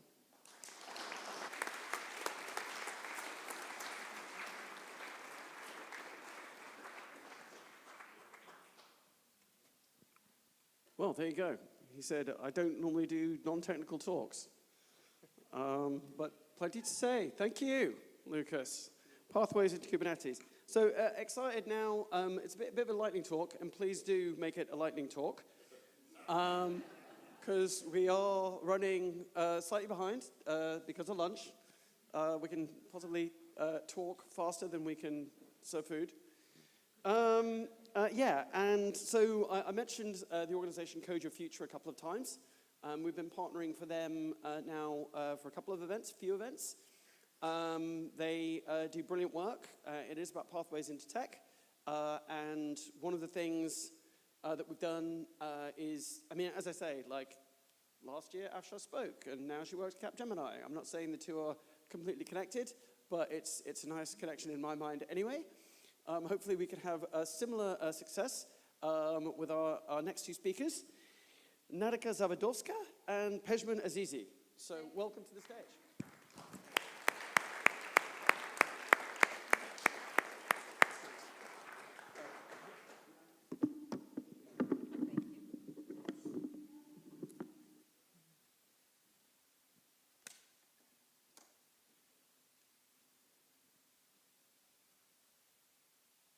James, it's not working. Hopefully, yeah. Yeah, there you go. Yeah. Dragon.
Hello, everyone. My name is Nadika, and we are really excited to be here in Monki Gras and to represent Code Your Future. Hi everyone, my name is Pejman. So we are a part of a program called Software Development and Code Your Future. First of all, you might have a question, who is Code Your Future and what are they talking about? So Code Your Future is a non-profit organization, especially created for people with low income and then especially targeted asylum seekers and refugees and trying to help them, empower them to get a secure job in tech community. So we have a programming boot camp structured, and we have a workshop into courses. I don't know who's calling right now. I've told them not to, but they do. Yeah, so this is the whole picture of the general of what Code Your Future does. We dive deeper as we go along. So, what we provide? We are not a programming boot camp. We are not providing any classroom, any classes, any teachers, but we provide supportive IT community with IT professionals like you, that you help us really to train, to get IT skills and grow as a developer. And also, we have our curriculum. It's open source, that everyone can access it, can learn, and it is up to date. Because it's very important, because our IT market now is very competitive, you know, for juniors. That is why we need to keep and be really have the highest skills what we can. Then, of course, we provide study space, laptops, and even child care. That is crucial for our trainees, really, believe me, because I am a trainee. Yeah, so previously we had a 1-year-long course which trainees would take part, and they would be facilitated with different courses and material to learn. But due to the changes in market, we've tried to align with the needs of the market. So we've created a different chunks, which starts with Intro to Digital, with learners have a basic touch of what is HTML and CSS. Before diving deep down in the coding and hands-on practice, they are more familiar with the algorithm and then the way of thinking like a programmer. We have a great platform called CYF Blockers, which is exactly like a pseudocode that make the program based on. Later on, if they go ahead and they succeed, we have another module called Intro to Programming. As the name says, it has a bigger and a smaller, let's say, closer touch to programming. So they work more of JavaScript, they work with APIs, they know how to fetch data, and then they work with asynchronous and synchronous function. They have basic knowledge of the other languages like Python and SQL queries, let's say. And then because some of the projects are group projects, they work with the version controls at Git and GitHub. And then if they succeed, they pass some tests, and the next level is called Piscine. So in Piscine, it's majorly, they work with 5 projects, both solo and team project. Dive deeper in Git and GitHub because they need to know how to work in teams and how to resolve conflict on GitHub, which I'm sure you are quite familiar with. And then the other thing is that they do DOM manipulation, which is a great concept in JavaScript without actually going hard code with HTML. And then when they want to deploy it, they use Netlify. And on a weekly basis, each Saturday, they present demos. That's why I feel comfortable to talk in front of you. That's one of the reasons that I've done so many demos on Code You Future every Saturday. I wasn't like this. I was so introverted. I remember my dad was pulling me out of the house to go to the weddings, finding me in a corner. But now I'm just talking in front of you. So that's one of the reasons, yeah. And then the other one is software development. Software development is a stage that we are in right now with Nadika and some of the friends that are not here at the moment. So we have a basic knowledge of how the computer works, CPU and memory. And then later on, we work with the Unix-based, which Alex mentioned. We are at the start of it. And then we work with operating systems and shell tools and have a deeper touch on front end and back end. So later on, those are the demonstration of the projects that we've done. So they call it TV show project. We fetch the data from a website called TV Maze, and we work with APIs, which is a big name for us, to be honest, but later on, when we got the hands-on practice, we got really used to it. Then we use the drop-downs for the menus, as we can see, using the DOM manipulation, and got to know all of those stuff from the JavaScript. Over to you, Nadika, with the next project. Thank you, Pejman. No So this one is my project. I was working with a team. It was really very intense because we worked just for 1 week. We done this calendar with commemorative days, and all the HTML structure done just dynamically with JavaScript. So we have like JSON file, and we fetch the data from JSON. JSON, it's like array with objects. Then we just calculated, just created some functions to convert all the data, manipulate with data, and then put and populate right here. So it was quite comprehensive project for us, but really, I'm really very proud of this project and with our team. Thank you for cooperation. And here you can see it's our employment path. It means if we work with a IT company, we can provide any stack, any path to learn. Like if you're a company and you want to teach your developer to learn some stack, it can be Java, it can be PHP, C#, SQL. You have your stack. And we can customize your stack and customize our course put everything in our course, and then in the end, you will receive your developers who will be ready for your really nice projects.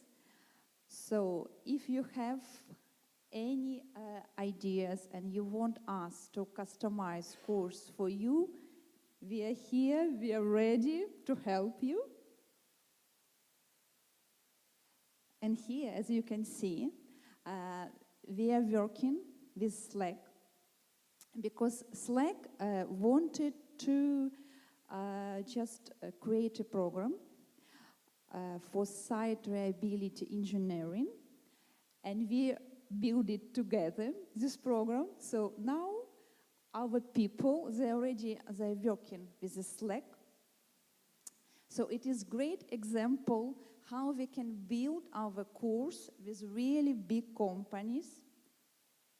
Here you can see a lot other companies, like example, BBC, Capgemini, a lot of them really.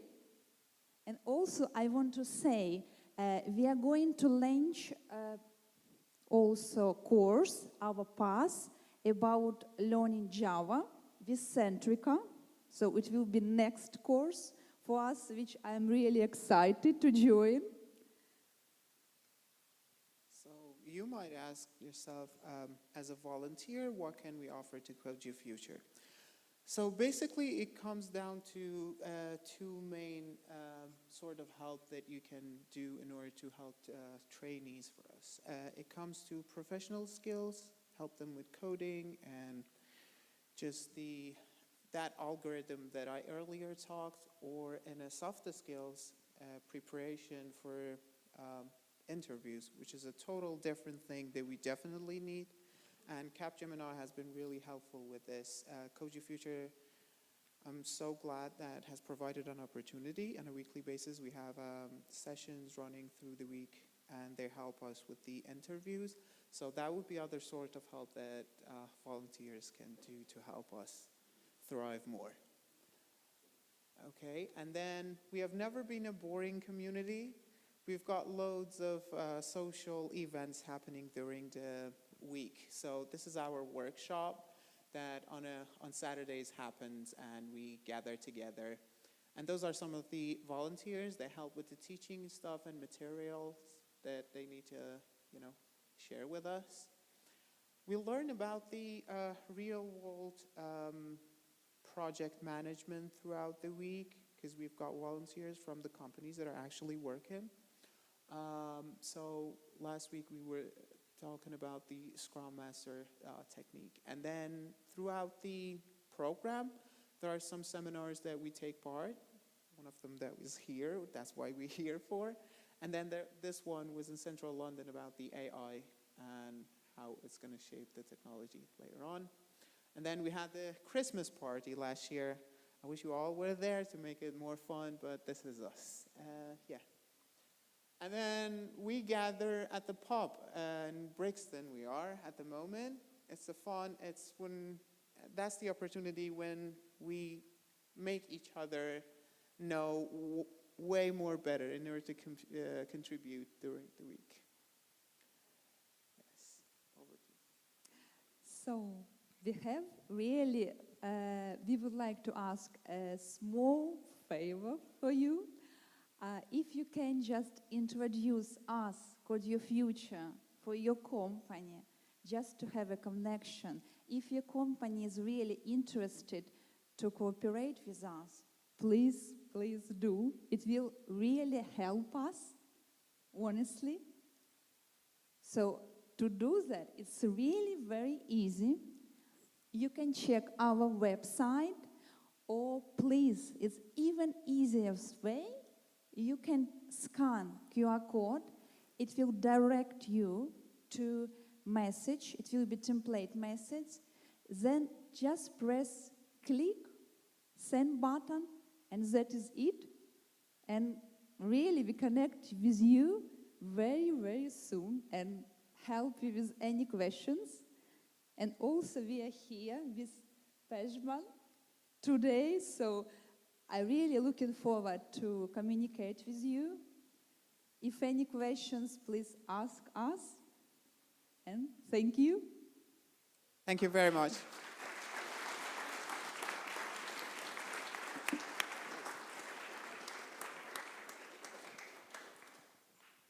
Well, so one of the policies when I accept talks is no pitches. But when you've got policies, occasionally you have to bend them. I think that's a very appropriate pitch. So Koji Future, thank you very much. Once again.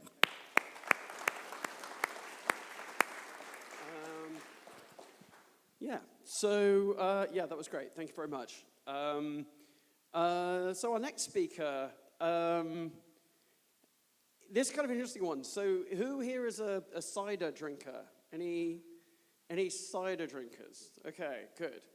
So you're already happy. Here's the thing.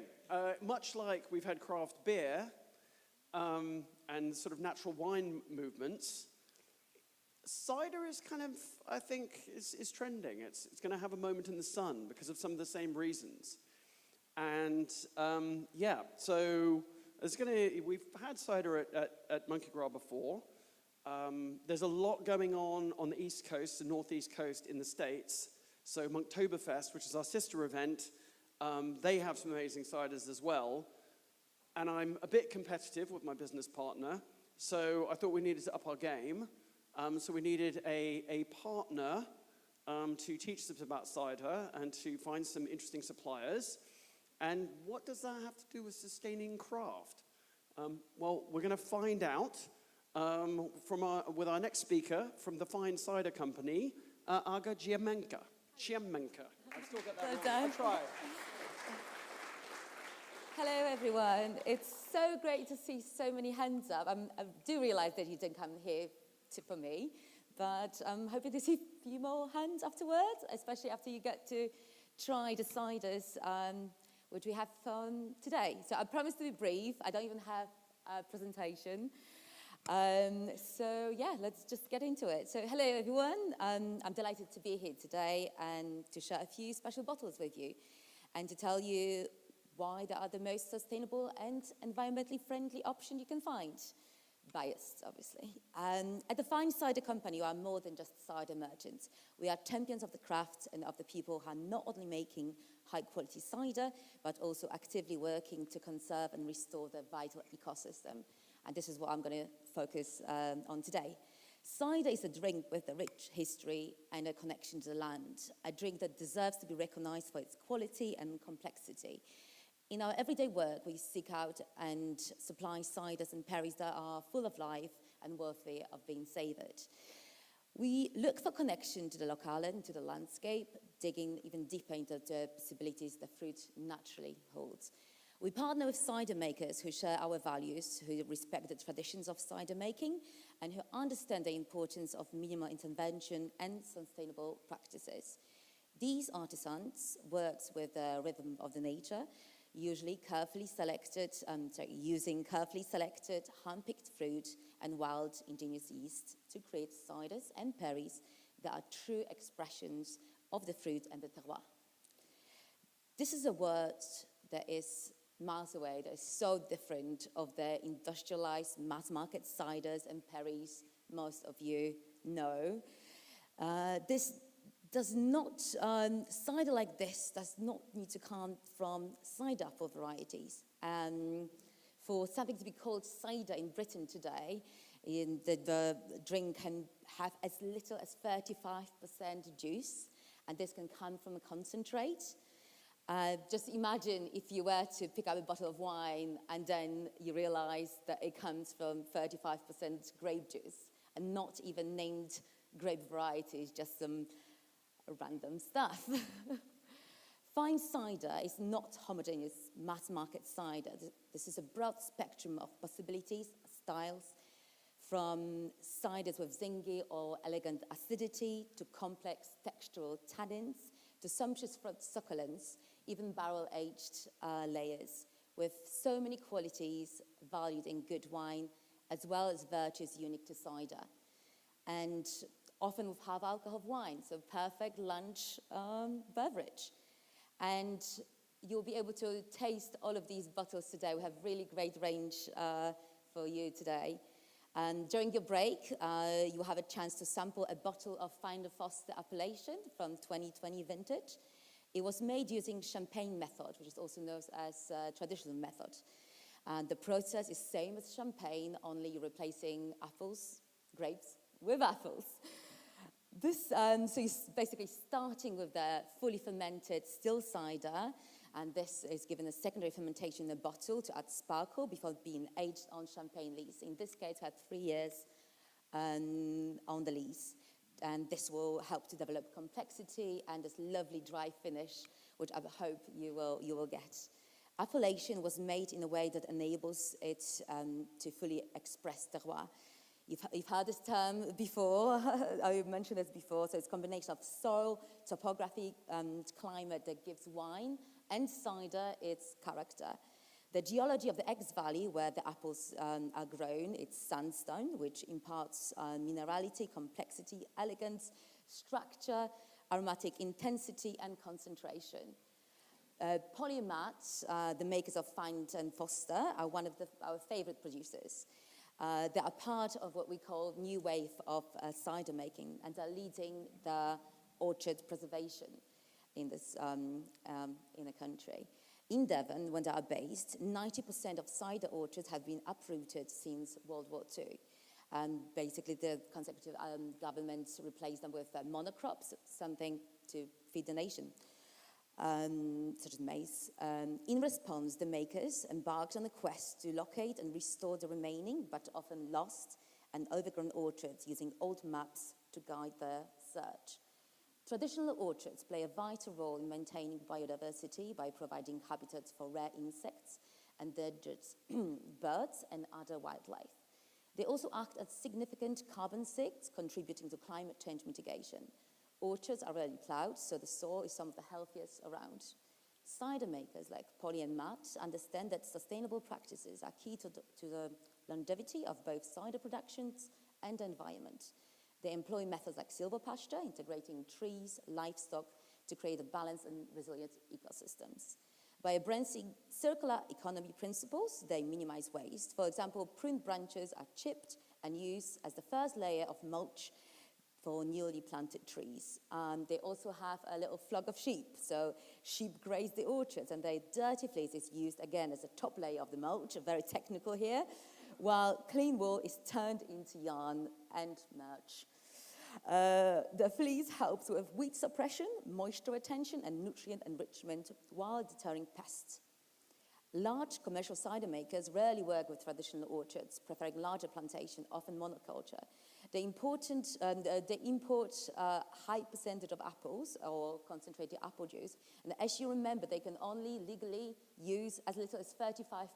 There's also a way around it. They could even use 25% of concentrated apple juice, meaning they can store it for years. They can, and their cider, big quotation marks, although still legal. It can be made all year round, often in a 2-week cycle, compared to 100% apple juice that we have on show today that is made seasonally, and is very much expression of the season. We believe that the future of cider lies in the hands of these passionate makers who are pushing boundaries of what cider can be, and who are committed to preserving our natural heritage and promoting a more sustainable future.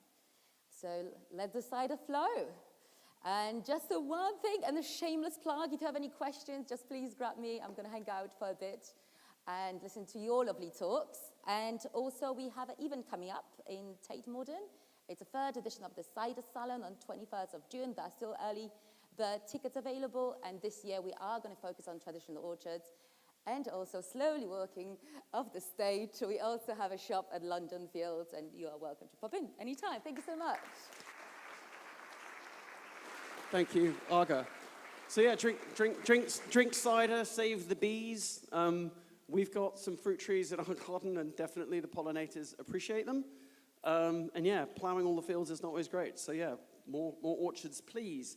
Yep, there is some amazing cider, which you are welcome to try in the break. You might prefer some water or a cup of tea or whatever your poison is. There will be some cider left at dinner. We also have some really interesting things that are going to go with some of our desserts, which I think you might enjoy. But yeah, we're running late, so go and have a relax and be back in like 15, 20 minutes. Thank you all. Oh, wait, before we go, wait. Them, Post-Hog. Post-Hog sponsored the cider, and Hog is a particularly important and interesting, basically Hog was one of the, I'll tell you the story later, but Post-Hog sponsored the cider. Yeah, so Hog was the main.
Okay.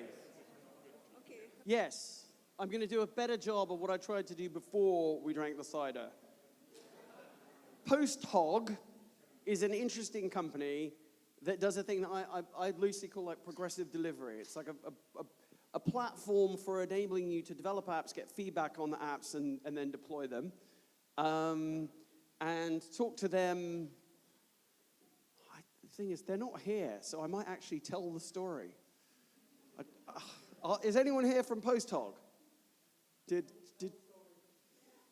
mean, well, anyway, I think Post Hog's really cool. They've got a brilliant developer aesthetic. They're very developer-led. It's not like sort of top-down sales. Their stuff is the kinds of tools developers like to use. I'm not going to tell the story, but Post Hog, I was like, well, let's do marketing, right? You're talking about maybe sponsoring. Robert Hogg was the arch pomologist. He named all of the English apple varieties. And so we could have like the post-Hog homage to Hog. Because we've got the cider, homage to Hog, which is a homage to Hog. So let's have Post-Hog sponsoring that. And that seemed like a really good idea. I just thought that they might come to enjoy me telling that story. But anyway, they're actually quite cool. The story goes further than that. I might quietly tell you that later. Now, we're in the home straight, and thank you for coming back, because that was the hubbub of a room that's ready to go. You were like, let's fucking have dinner now, James. That's enough talks. This is good. There's only so much awesome you can have. Or that's what you think, because actually there is more awesome. We're going to crash through these talks.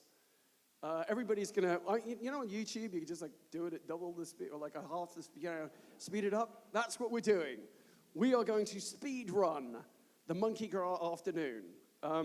My next speaker, God, I love this guy. It's all a bit. So the second speaker of the day that has worked at Red Monk before. I'd like to see my ex-colleagues, so I have to like have them speak at my conference. It's like, yeah. So anyway, he's. I learned a lot from him. I mean, I think when you are someone's boss, it's really important that you learn from them, and hopefully they might learn something from you. But I think just in terms of just being just highly productive. But just a brilliant way of communicating. I don't know anyone better in the industry, actually. So I think this is going to be a treat. It's obviously, I think he might be blushing a little bit now. Have you been in the sun? Always. You've been in the sun. Is it hot in Amsterdam? No. Okay. Oh, no, but before we do that, there is another thing I have to do. So hold on, Kote. It's going to be Kote. He's amazing. So who here likes the design language of the event?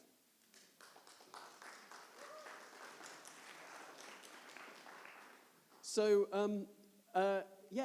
last year, we did something that I felt a little bit weird. It kind of gave me the ick, but it was okay. Which was we used AI to do because it was about prompt engineering. So it did give me the ick, but we sort of eventually got good results. We spent about 10 times as long with various designers trying to actually clean up the shit that had been generated. But we did end up with quite a nice sort of,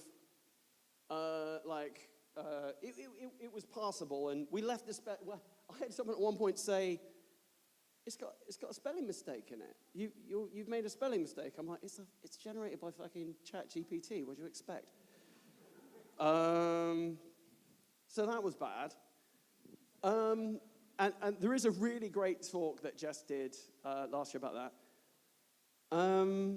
But so this year I was very keen to work with a designer, like a real designer, and so I mean we've collaborated in the sense of.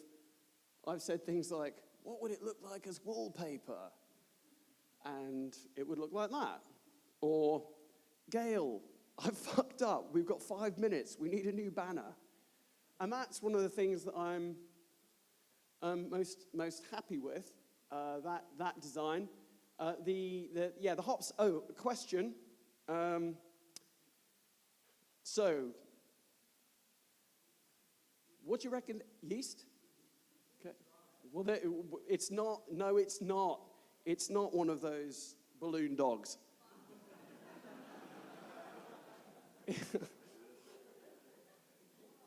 It is yeast, which, by the way, that's a sustainability story with beer in its own right, because, God, I'm supposed to be hurrying up. Shut the fuck up, James. Anyway, Gail, would you please stand up? Or are you going to say hello, or... So, if you need an incredible illustrator and designer to work on your... Oh, if you need... It might not be too late. Mother's Day cards? A bit late. Yeah. Definitely too late for Valentine's Day cards. Yeah. But just some amazing designs. Where should they go to see these designs? They should go to gailmyersco.co.uk. There you go. So gailmyersco.co.uk has done this amazing design and just been so flexible. It's been brilliant. I've really enjoyed it. You are such a liar. I have. Apart from when you rang and I said I wasn't in. Yeah. No, I'm not in. I'm not. You haven't seen. But really, it's so different. And seeing stuff really big where you can see the artist process, I think is the thing that it's amazing. And the whole, the design language of the event done by Gail. Gail is amazing.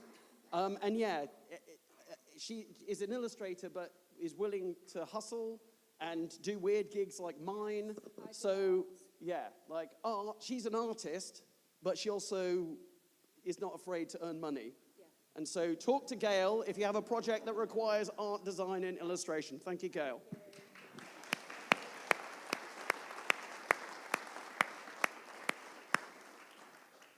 In fact, I'll just pre-announce it now. Because we now have a working relationship, weirdly, she's agreed she's going to work with me for the next Monki Gras. So we expect more awesome next year. There we go. I'm committed. Good. I'm going to have to get the sponsors in again. I've got to do another Monki Gras. Anyway, back to the subject at hand, which is, of course, Dungeons and Dragons. Any Dungeons and Dragons people here? Amazing. For the rest of you, tough. So this is going to be very good. It's my dear friend, Mr. Michael Cote, or as he is simply known, Cote.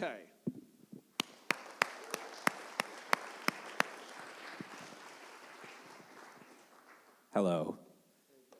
Well, I think I was blushing. James is very sweet.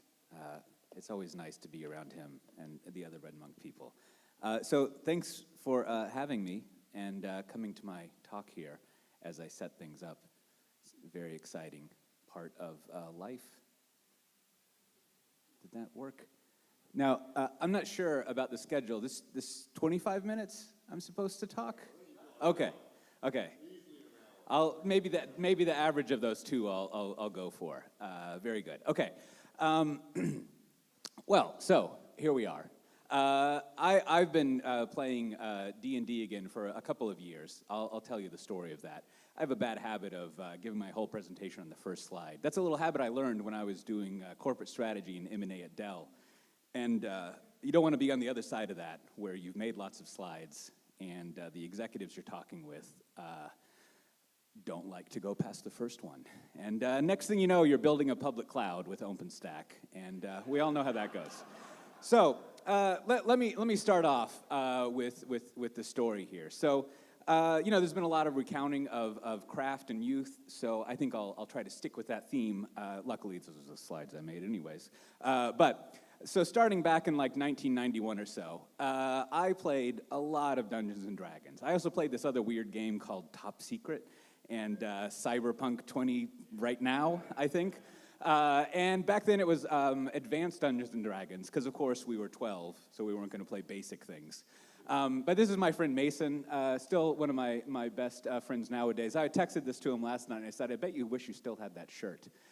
And he confirmed that he did. You know, he lives in the Castro and everything, so I'm sure that would be great for him.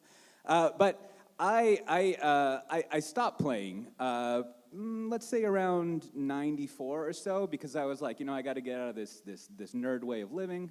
I was going to a nerd high school at the time, so I was trying to up my status, and I was like, what would be really cool is to instead write man pages for the AS400 that we had donated to us, which, translated into a wonderful career and being here with you right now.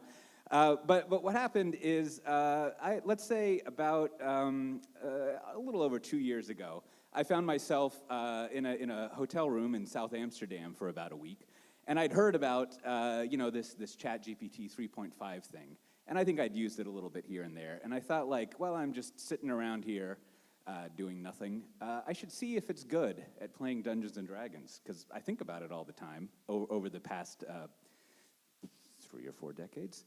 So maybe I should actually play with it, because I think it does that well. Now, James alluded to this. If you don't know what Dungeons and Dragons is, I should probably tell you. It's very complicated. This is not the whole system. This is just making up a character and the decision trees that you go through. So plenty of computer people here. You can process complexity. But, it's what you would imagine. You've got goblins. You've got wizards and swords and stuff. Sometimes you choose to kill the goblins. Sometimes the goblins kill you. Sometimes you're like, hey, why don't we just get along and sing some songs? I'll do some role-playing and make the goblins happy with me. And on and on. I mean, we've all seen Stranger Things. You get the idea, right? It's that sort of thing. It's very much so not like that Tom Hanks movie where you jump off of a building because you think you can fly. So don't worry, it's not like that. And there's a whole side story that I think fits well with the vibe here, where obviously, like all things invented in the 70s by nerdy bearded men, it's a little rocky sort of going there. But I've since learned in getting back into the D&D scene that, man, it's gotten to be really nice and inclusive and open. It's there's even in the most recent edition of the Monster Manual, there finally you can be a male Medusa, which I know you've been waiting for that. But it's fantastic. You don't only have to be a female to be a Medusa. It's good stuff. It's unfortunate that they turn people to stone, but I don't want to tell people how to live their life. So, the first thing you do, I was thinking in putting this presentation together that I think at this point, sharing the prompts you use is probably like telling people your dreams, right? You wake up and I had this great dream, and you'll never guess what happened. You're like, for fuck's sake, I don't want to hear someone else's dream. It's not very interesting. But you have to listen along. But I'll show you a little bit of what they are, and you can get more of them. But, I came up with what seems like a basic prompt here. And one of the principles going into this was, the whole point of this AI stuff is to make my life easy. So if I have to, work at it and, God forbid, program or do anything with it, then that's not the point. I want to make it as easy as possible, right? So I'm always trying to come up with the easiest route through it to let it do the work, which again is the whole point, right? And so what I've done over the years, and I'll walk you through the first one, is in evaluating it, you see all the AI evaluation models, and they've got these lines and stuff going, and I don't really understand why that's useful, some sort of computational thing. But I've developed my own test to kind of rate the AI stuff we'll call it the Goblin test. And here's the results back when I was at the Element Hotel. If you stay at the Marriott brands, you might think that Element's not so great. But the quality of hotels when you come to this side of the Atlantic improves vastly, right? The Moxies are still kind of like the Motel 6 of Marriott. They don't have in-room coffee. This is how you can rate the motels from the hotels. They're quite terrible. But the Element, pretty good. I can vouch for it. I'm staying at a Residence Inn here, the surprising hotel where you also have a kitchen and a miniature dishwasher, which is quite strange. So the Goblin test, this is kind of retroactively and has been evolved, so in D&D, I think the people who cheered D&D will agree, would you call it the primary encounter, the situation you have. You're walking in through the forest or a caravan, and guess what's going to happen? Who knows what happens when you walk down a path in D&D, inevitably? But very good. The trick question there. What's going to happen is some goblins are going to ambush you. Just every single time. Always going to be ambushed by goblins, right? So that's kind of the basis of the test is like, okay, I'm going to walk through here. How is it going to run and handle a goblin ambush? Because this is core to D&D. There's other stuff, but it's kind of like the primary thing. So when you go through it, the rating is like, does it use goblin tactics? Because you remember I showed you making a class. You may think goblins are simple, very complicated creatures. They've got like great tactics they can use, ways that they fight and don't fight, ways that they retreat, they can gang up on you, all sorts of things, right? Wolves are also surprisingly complicated in how they fight. So does the AI know how to use the tactics of the goblin to the situation? Now, of course, does it follow the combat rules? Like, if you thought compilers were picky, like, the D&D rules are insane about how you do things, right? They're very detailed. And there's also lots of room for interpretation, which is delightful. And then, can it also, like, actually run the combat on its own, or do I have to do it for it? And one thing that becomes discovered that's very important is, does it keep secrecy? Now, later on, I'll talk about how this is a great analog for enterprise software. So kind of keep secrecy in mind and policy, right? Is it leaking information? And then also, can it reflect and improve? I mean, that's what it's supposed to do, right, is learn and do things better. So let's look at the first test. Again, sorry for showing you prompts. But here, if you read through this, hopefully you can identify. You can obviously see where I pointed out an error that it had, but it broke at the very beginning of combat. The first thing that you do is roll what's called initiative, where you determine the order of the people attacking. And if you don't have that, it's chaos. You have no idea who's supposed to go first, and it doesn't even do that, right? Like, now, I'm only showing you this one thing. If you were to go on, you would see it not knowing how to do other parts of the rules. It doesn't ask you for the damage that you've done. It doesn't tell you what you do. All of a sudden, you discover that a goblin who's supposed to have about 8 hit points has 300 hit points because you keep fighting it and it never dies, or vice versa. But back then, it was not very good, right? Like, it was good at storytelling, kind of what you would expect text, but you had to do a lot of work. And I basically gave up on any of the rules-based things for about a year and would do that on my own. Now, that said, over that time, I did develop, I think, what is a pretty good prompt here. And a lot of this, like all prompt stuff, is like trial and error and knowing what you want, right? And so I'm just repeating what you would know, but applying it here is it's really important to kind of tell it the style of what you want to do, right? Like, if you want it to always be telling you about strange lights in the forest, or, you know, things like this, all of the cliches that you would expect. You've really got to tune that part of it.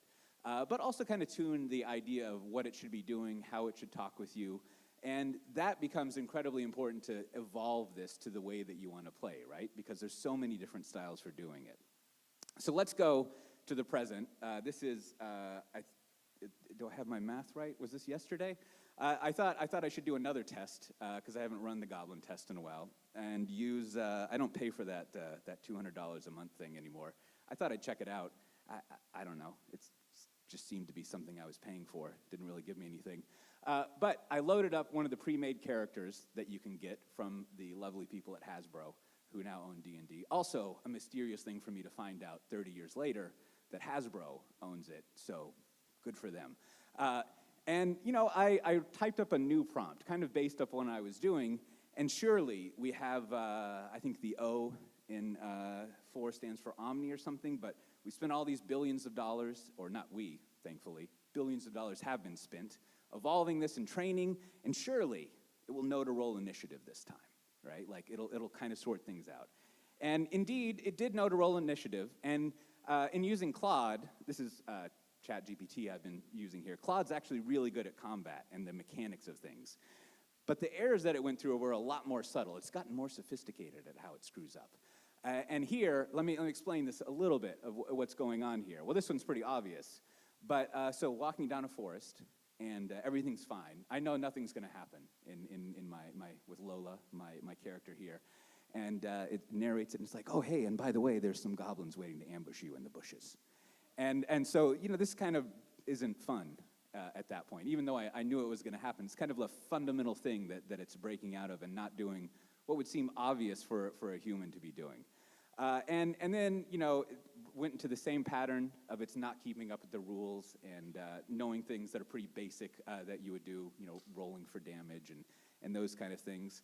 And now, this is the part that's most disappointing, because knowing how a goblin would behave in a combat situation is one of the more not just goblins, but knowing the behavior, the role-playing is one of the more enjoyable things. And if you'll let me tell you a little D&D nerd stuff. So a goblin has a special ability. It's very rare in the D&D world, unless you're a rogue or a thief, where you've got something called nimble escape. Now, usually, you know how it is. Probably you've experienced this at a conference. You're talking with someone, and you're like, I got to get out of this situation, all right?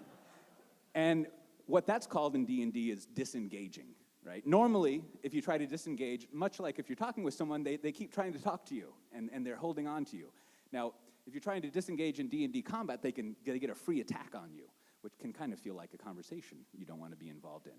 But a goblin gets to stop talking to someone and run away, or gets to stop fighting. They can disengage as a free action, a bonus action that they have. So here you see, I forget what his name was, but here you can see our goblin friend knows I don't actually know what the gender or sex was. The goblin knows that it's about to perish. And what it should do, goblins are not super brave, right? Like, they don't have a problem that orcs have where they, if they die outside of combat, they get this eternal suffering. Oh, maybe that is goblins. I forget the lore. But what should happen is the goblin should be like, I've only got one more hit point, because that's how they sound. And it should use this special ability to run away, right? And you would use this ability to run and perform an action called a dash, which means you can move twice as fast, and you probably could outrun someone who was pursuing you unless they did a ranged attack, which this character doesn't have, because she's a heavy weapon user. But it didn't do that, as you can see, right? Instead, and if you remember, it even leaked out, it knew that it had this special ability and that it would use it if needed, but it somehow lost track of what was happening. Very disappointing, right? This is the kind of thing that a interesting dungeon master, a human, would do that would make the game much more enjoyable. So the Goblin test has proven, I didn't try it with 01 Pro Mini Maximum whatever, or 3/7 Sonnet Haiku, all these various things. But you can see that it hasn't really evolved in this mechanical way. Now that said, so why have I been doing this for 2 years, right? Well, it's actually excellent at a lot of things, across all the things you might do. So it's really good. There's another thing in D&D called downtime. And that's between adventures, you kind of make up what your characters do. And if you think about it, you need this, right? Because let's say you're sitting at, as they say, I've learned this nomenclature, the table, they call it. And you're sitting there and you've got 4 or 5 other people. And you want to do some kind of role playing, and you want to be like, hey, everyone, I'm going to go over there and talk to that cobbler for 30 minutes about shoes, right? And everyone else at the table is going to have to listen to you and the dungeon master talking to a cobbler about how you want a belt with a secret pocket in it, right? So this kind of thing doesn't really happen, and you just kind of imagine it happening between your live game sessions. But guess what? There's no one else when you're playing D&D with this thing, and it's tireless. It's like, yeah, I want to talk about cobblers. Let's do it. Put some pockets in your boots, and then why don't you go talk to that gnome gardening over there, and then you can go over there and talk about that elf, about the bread that they make.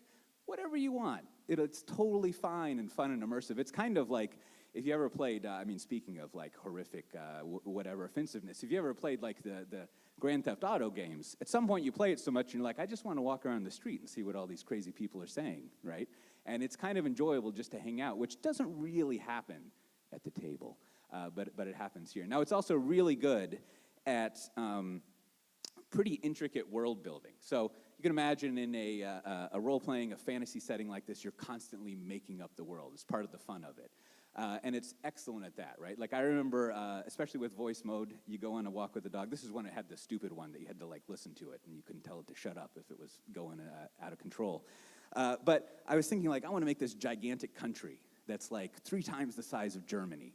And I have no idea what that means. And I want it to be all forest. So I would just say, all right, let's make a country that's 3 times the time of Germany, and then let's really get into this. In 1100s, England, how many farmers would you have per, a city that you had? And then you plan out all of the farmland that you would need and the ranching. And then, well, if you have farmers, you're going to need lumber. And then on and on and on, right? And it's like talking to a cobbler, except now you're building a whole world. And it's fascinating. It's really fun to do that.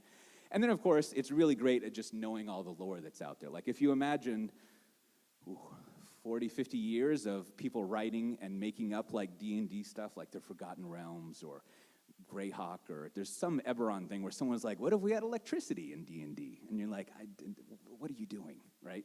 There was nothing worse until they decided, like, what if we had spaceships and we called it Spelljammer, which I thought at the time was like a terrible idea. But anyways, lots of lore. And it's good at searching through that, as you can imagine. It's excellent at telling you all these obscure things. Now, what's it bad at? It's bad at, even though it knows lots of lore, you can kind of see the kind of stuff it's read and learned. Just like, I guarantee you, try this. Don't do it during the next talk, because it sounds great, so you should watch that. But try this when you get home. Set it up, walk into a tavern, and look around and be like, oh, there's some dwarves over there getting, shit-faced. And then over here, there's this. But in the corner, you see a mysterious hooded figure who appears to be doing something every single time, right? And then there'll be strange things in the forest. You get these cliches over and over and over again, and it's really hard to tell it not to do it. Now, you can imagine, if you know anything about, like, I don't know what to call them, LLMs, models, generative AI, whatever, you know that it has this thing called a context window, let's call it memory, and it runs out super quick. So it'll forget things, right? Like, you could talk to that cobbler, you go back to the cobbler, and you're like, hey, cobbler, where's my boots? And the cobbler would be like, I don't know what you're talking about, right? Like, it's totally forgotten, let alone, like, getting the order right. So that's an issue. But the thing that is incredibly infuriating is it, like, takes no action. Like, it's always waiting for you to say what to do next. So it'll be like, and then there's the bandits. And then you're like, do they look like they want to attack me? Yes. So eventually you've got to, like, push it to actually do something, which I guess kind of makes sense based on how it works.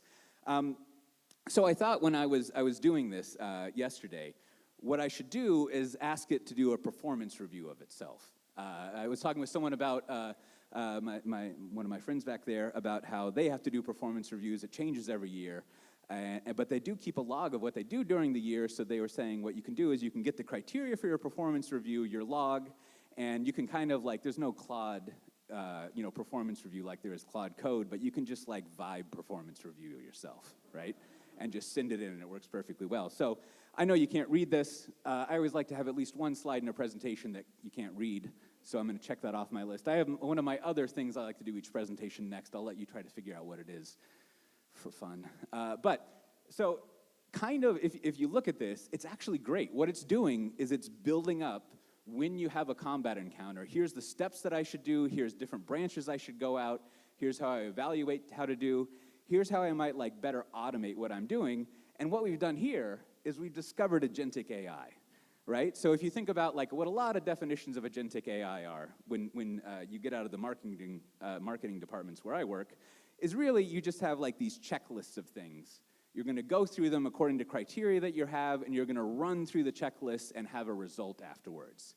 And, you can see this is, there's probably some newer ones, but I think the last one, Chip here writes great stuff about AI and agentic AI stuff. But you can see that the definition has evolved over time, and I think it's pretty much just like, as I like to put it in a silly way, it's like AI, but it can do stuff, right? Like, it can actually do something for you and kind of orchestrate it. So looking at that checklist, right, this is a lot of what's missing from the chat DM, as I call it. And it starts to get to this point where I'm going to break my rule of not wanting to do programming, right? And because it's just so tempting to actually fix these little things. And there's this, I think in November, there's this spec released, pardon me being a little nerdy here, it's going to get a little bit more nerdy, or computer nerdy. I've already been over there. But called the Model Context Protocol. And this is basically, it's a very, if you watch Severance, there's this phrase they use, that the work is mysterious but important. And that's what this is, right? Like, they're kind of trying to figure out the primitives of what agentic AI would be, getting AI to do stuff. I've read the spec 10 times. Every time I read it, I'm like, still not sure if that's in English. But it has some interesting stuff in it. And so, if you think about the tools make sense, just something that you execute. A resource also makes sense. It's just files that you read. And then prompts, these are the ones that are mysterious and important. A prompt is kind of going back to that thing. It's, basically like this sort of thing. Like, what is a big flow that I can go through? A big orchestration? Maybe. I haven't watched the 2-hour workshop by one of the co-authors of the MCCP spec to see if that's actually what it is. But here you can see a diagram of combat in D&D. There's more complicated ones. But you can start to see that like all these actions you would take, you can make tools out of those that the chat DM would run. And these kind of workflows, I think those are sort of prompts. I need to experiment with that some more. So that got me thinking, you know, I've also heard this AI stuff knows how to program. And you can do some programming with it, which was handy because back in 2004, I actually was a programmer. And I programmed in Java, which was the style of the time. It's good stuff. And it's very much stylish now if you're a certain type of enterprise developer that probably writes software that in aggregate runs most of our everyday lives. Thank you, Java. So I used to be a programmer. I did a lot of this stuff, but then, as James alluded to, in 2005, I decided I'd throw all of that away and join these two fine fellows, become an industry analyst, and instead of actually doing work, I would just talk about work being done, and my collective and our collective advice about how it could be done better, which I've somehow developed into an ongoing career. Working at various companies. I started working at Pivotal about 10 years ago, and I've been there through VMware, and now I'm at, I think at the moment we call it VMware Broadcom by Pivotal VMware. Maybe you can help me out with that. Or Tanzu, that's the part that I forgot. But anyways, I've worked there for about 10 years, and I'm really lucky I get to talk with large organizations about how they do software and platform engineering and DevOps, and I don't know, how they do cool stuff with computers, basically, and I do some podcasts. But consequently, you know, I haven't really programmed in a while, and not to mention that I've got 5 kids to feed, right? Not actually 5, I only have 3, but you know, I'm in good company with my confusion about how many I have. So I don't have time for programming. Now, this is compounded, as I discovered, by the fact that every time you want to start programming, remember it's 2005, you have to do something called let me read this because I'm still confused. You have to clone a Git repo. Now, I used to use something called Subversion and then CVS, and I don't really know, you wouldn't clone it, you would just deal with it, right? And so, like, the idea that I would want to clone a Subversion didn't seem very appetizing. And so, you know, thankfully you can go over to one of these things and you can say, hey, could you tell me what the kids are up to nowadays and how they do this? And it's like, this is one of the kind of relearned crafts, right? It's actually not only, I was talking with someone earlier this week, and it's not only that you can learn how to do programming or something with an AI, but like you can regain the confidence to relearn how to do it, right? I've tried over the years to, I don't know, use my odd charm to get my coworkers to spend time teaching me how to program. And they all smile and leave. And so, like, the meat sacks, not so great at it, but this AI thing, perfect, right? And so, consequently, over the course of, I don't know, maybe about 3 weeks, I've been able to actually implement some of these MCP things, some very basic tools to do things like come up with random encounters, roll dice, and, you know, I want to get to the point where I can actually do that kind of prompting thing where you have those recipes that you're running through, right? So that it knows you should roll initiative.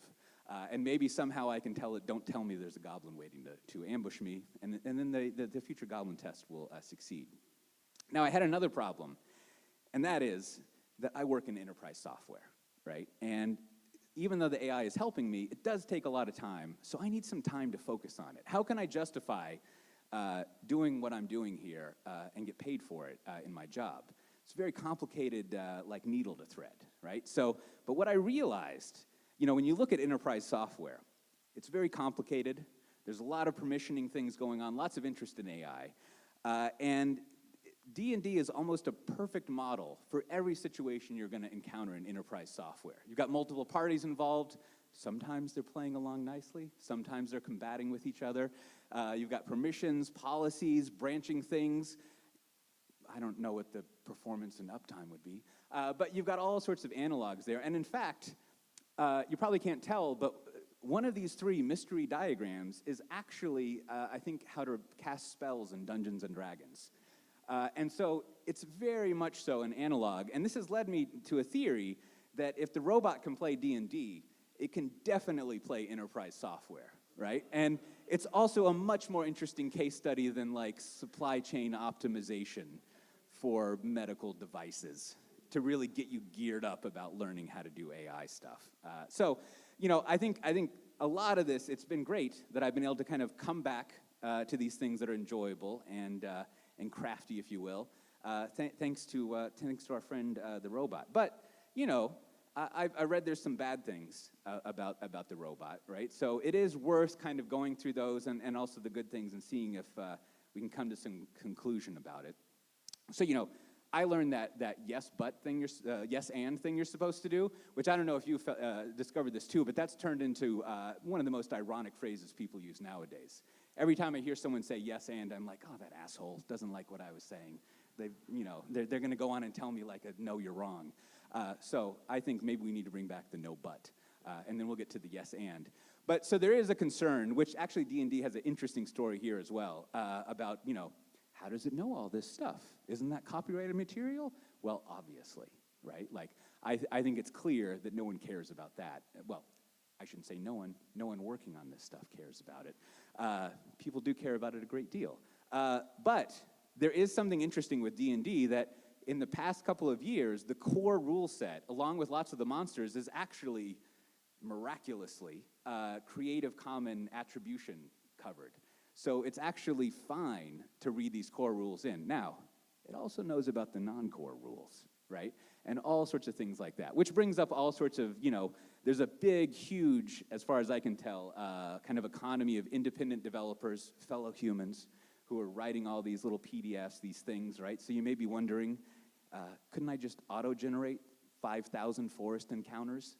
And then all of the hard work that someone did, we can undersell them and not do that. Now, I don't know if you've read 5,000 Forest Encounters editions 1 to 20, but they're not very good. You know, there still is this huge like need for people to get in and add some interest to it. Now, the other problems, of course, are, you know, I don't like to use all caps. I don't like title case. I like one capital letter, but I'm a little worried about encouraging CEOs who don't use the shift key. I think that's a problem that we have ongoing that we should look at. I thought that was a lot funnier when I wrote it, but that's fine. And then, of course, there's the whole killing the planet thing, which I'm just going to keep moving. So, you know, the yes and, right? Like, obviously, you can tell I'm interested and excited about it. But I think, you know, I guess, I don't know. Obviously, I'm a technology optimist, whatever that means, you know, that I think tech is fun, right? Now, I play a lot more D&D than I think I ever did, because I did have to go to school. I went to school in Texas, and I think they're totally cool if you just, like, get the fuck out of there at whatever age. They don't really care as much. Sounds like Alabama had much better rules as far as pedagogy went, in that one respect, at least. I can't speak for that, for the other stuff. But, you know, it's great. I can play whenever I want, right? It might be one little slice, one little thing. It's very enjoyable. And also, like, I don't know, I've done a lot of slides over the past 10 years. And not only slides that I present to people, but if you've ever worked on slides with someone internally and you're making slides for them, you're sort of like a meat mouse for them. I've done a lot of that too, right? But like programming is so much more fun than working on slides, right? And now I can do that again, thanks to, not thanks to my coworkers, which, you know, thank you for helping me, but thanks to this AI thing that I have. Now, to the copyright thing, you know, thankfully, the CFO of the company doesn't really look at our ledgers very often. Every now and then, the CFO of the Kotak Industries is interested in figuring out budgets, going through things, because I don't really want the CFO to notice all of the PDFs I've been buying over the past 2 years. There's this great site called, Bundle of Holding, where every week they've got some new set of PDFs you can buy at a great discount rate. So, you know, maybe it's looking at a $40, $50 habit every week of PDFs. But, you know, again, if you get more and more people playing something more frequently, especially older people who are like, I got 5 kids to feed, I don't have time for this, right? You can imagine that it drives more market, it drives more demand for things, but at least for me. And then finally, I mean, obviously, I have a lot of fun doing it, right? So, I mean, there's that whole killing the planet part, so hopefully we'll solve that. But I think on net, as my corporate strategy people would say, like there's great benefit to it, and I think it's really like again, it's like giving me a chance to kind of return and think about like the craft of doing things that I've sort of long forgotten. So with that, thanks. I appreciate you being here, listening along. You know, if you wanna check out my stuff, I've got it. I figured out what a repo is. I still don't really understand the difference between a commit and a push. I feel like, why are you so shitty at committing to something? Why don't you just do it all at once? But I think I'm getting there, and I'll ask the robot to try to explain it to me. But I've got something there. I don't really know what I would do if you did anything with it, but you can check out the fun code. You know, thankfully, I still do it in Java. There's a Spring AI project that has MCP stuff in it. It's nice. It's fun. So with that, thanks.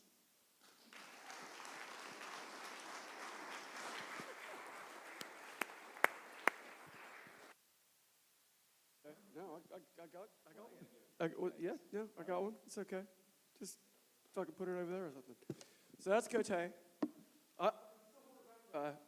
So Cote has a podcast. Shit knows how long you've been doing that. So, oh no, you got a new one. It was Drunk and Retired, and now it's the Software Defined and Talk. Talk. Yeah. Okay, Talk. Does anyone else do the thing where if you're traveling on a plane and something even the slightest bit sad happens, you start crying? It's like, what the fuck is that about, right?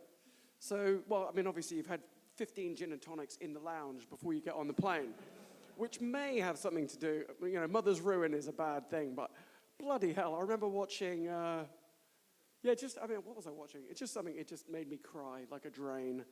Cote had the opposite.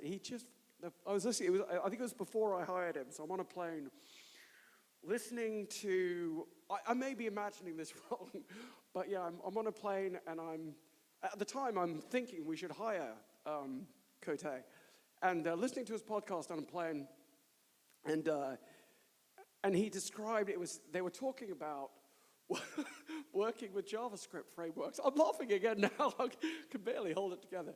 And his point was, working with JavaScript frameworks, they said, was like working with soft poo. and I thought, I have to hire that guy. And now I'm both laughing and crying. It's the cider. So that was fucking amazing. Anyway.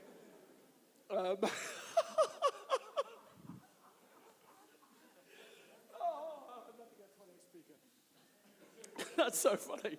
I don't know why it's funny. I mean, poo jokes. I must be actually German. I don't know. So, talking of Germans.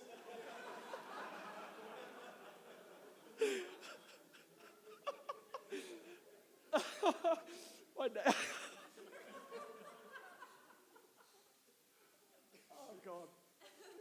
Sorry. My next speaker, never laugh at your own material. My next speaker, Lars, he's amazing. Don't laugh, you'll set me off. We were supposed to stop. It's just soft poo, there's nothing funny about it. JavaScript frameworks. I've never heard a better description since. We had that this morning, didn't we? Can you trust? Anyway, no, let's not do that. So, our next speaker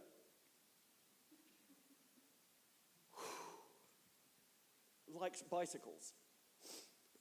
He does engineering at Adobe, and his name is Lars Triloff, and he's going to talk about sustaining craft through the lens of bicycles.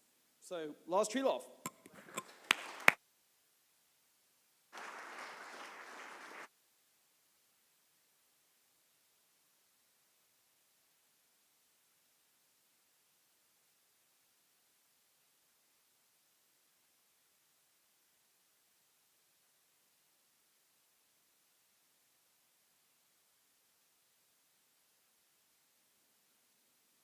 Look at that. It's a slide. It has the correct aspect ratio on these screens. and it's filling the entire screen here, which wasn't the case for all presenters. Hi, I'm Lars. I'm German.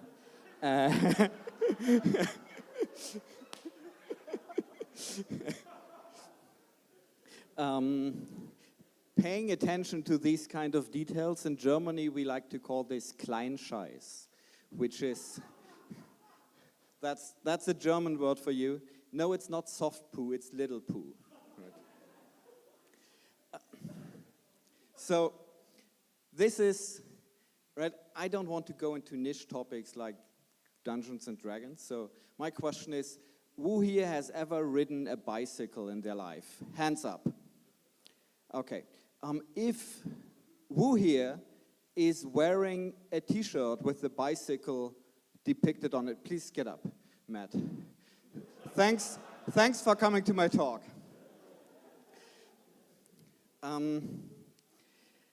In some call for papers, I read this sentence: at Monki Gras, we love talks that go meta. And my question is, what, I have to do some chin posing, do you remember this? What exactly is meta? Right? Is it getting the bigger picture? Is it presenting the uniquest viewpoint? Or even the counterist factual?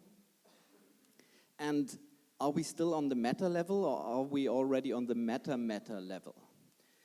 And I have to say, when I think of all the fantastic Monki Gras talks, then I think the best ones are not the bigger picture, the uniquest viewpoint, the counterist factual, the meta-meta rambling, but it's the lateral analogy. So let's not go meta, let's go lateral. Enough of preamble. I recently got into bicycles, and I should clarify, I recently got into riding bicycles. This was in 1987. I was about to embark on my first year in school, and as a consolation prize, I got a little green bicycle. And then I got into building bicycles, and this was exactly on July 17th, 2018. And the funny thing is, I've been presenting at Monki Gras in 2018, and basically since this point, whenever I've been in the bike workshop, I've been thinking, oh, this would make such a great Monki Gras talk. Really? So I've been working on this talk for a while. But building bicycles, this is how I met two people who have been influential in my career as an engineer. And these two people are Alex and Mike. And I would like to introduce the two of them. So, speaking of bicycles and speaking of bicycle design, who of you know a bicycle designer by name? Good. Good. Matt with the bicycle on the t-shirt. On the other hand, do you see the chair that Alex is sitting on? Can you see this chair? Do you know the design of the chair? Yeah, exactly. Ray and Charles Eames. So let's start with Alex. Alex's full name is Alex Moulton, and he's considered the most important British bicycle designer of the 21st century. And that is, he's considered the most influential British bicycle designer of the 20th century by people who don't think that Mike Burrows is actually the most influential bicycle designer. So, and the funny thing is that Alex and Mike are coming from extremely different backgrounds, but they both told me more about software engineering than I could ever have imagined. And let's dive into it. So Alex, he's a British gentleman. He grew up on a literal estate in a manor house.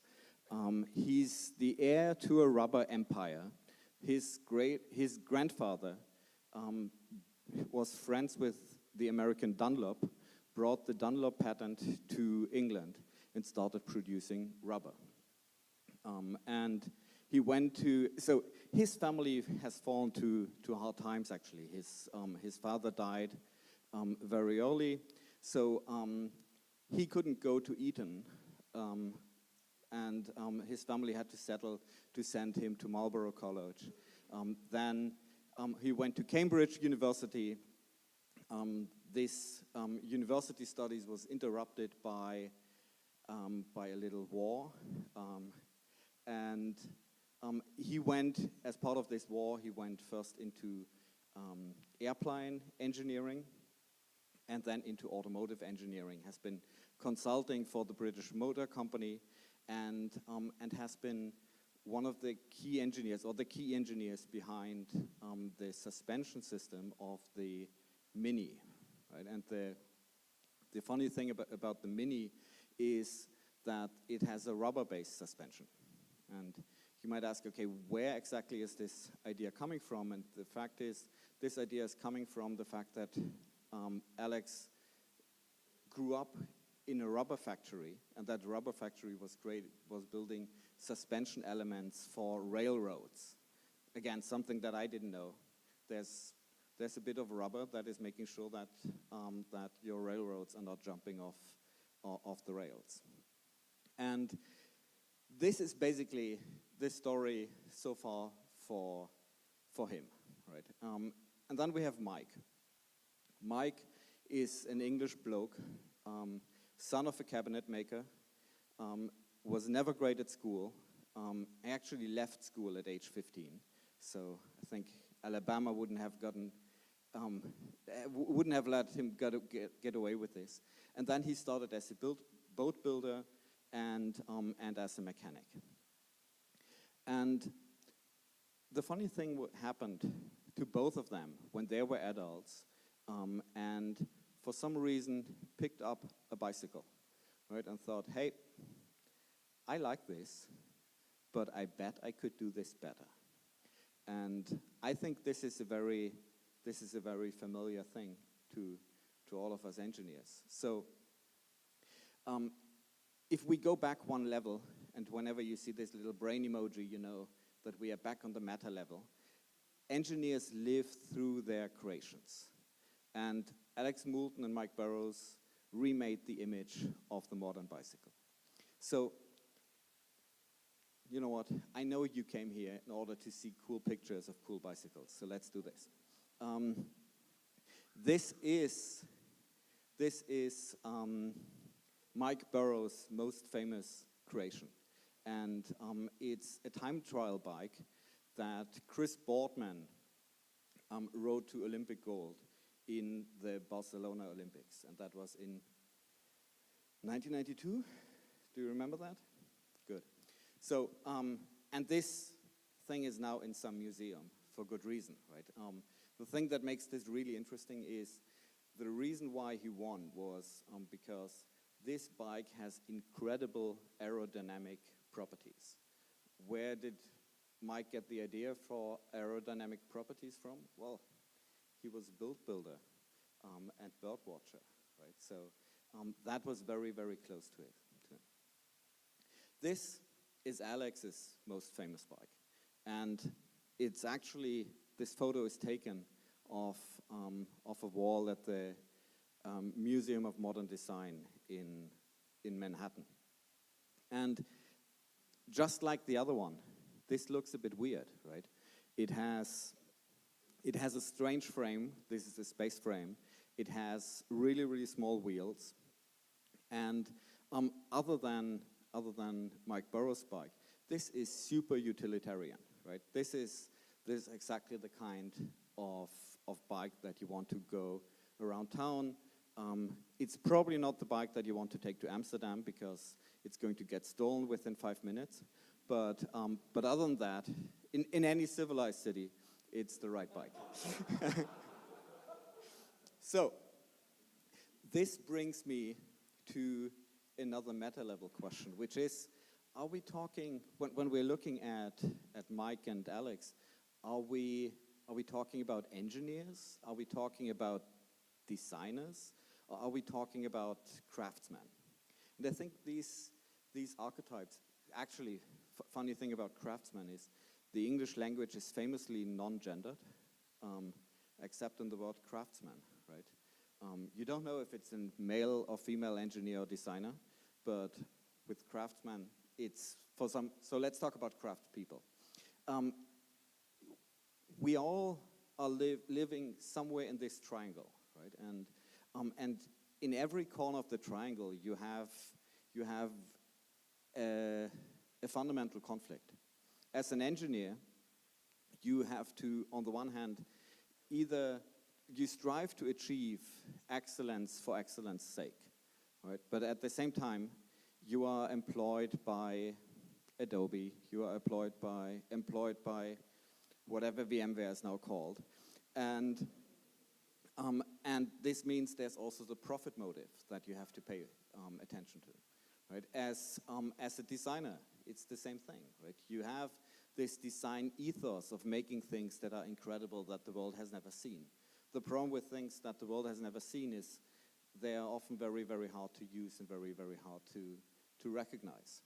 And then as the craftsman, you have this odd interplay where you tend to obsess about tiny, tiny details that nobody is seeing, right? And in software, the most famous detail that nobody is seeing is literally the discussion of, do you use spaces or tabs to indent? It's invisible, nobody can see it, right? But obviously, as a proper craftsman, you would say, well, I can feel it, I can feel the difference. The other part is, you know that you are a craftsperson if you're getting your hands dirty, and I mean that literally, right? And that's true for software as well as it is for engineering. So the other thing that I find interesting is that there's this initial spark that makes you realize, right? Just like Harry Potter getting a visit from Hagrid, you get this spark where somebody is telling you, you are an engineer. And Alex realized this when he was a teenager and built a steam-powered automobile, right? As you do if you live in a rubber factory. And Mike built model airplanes, was an avid birdwatcher.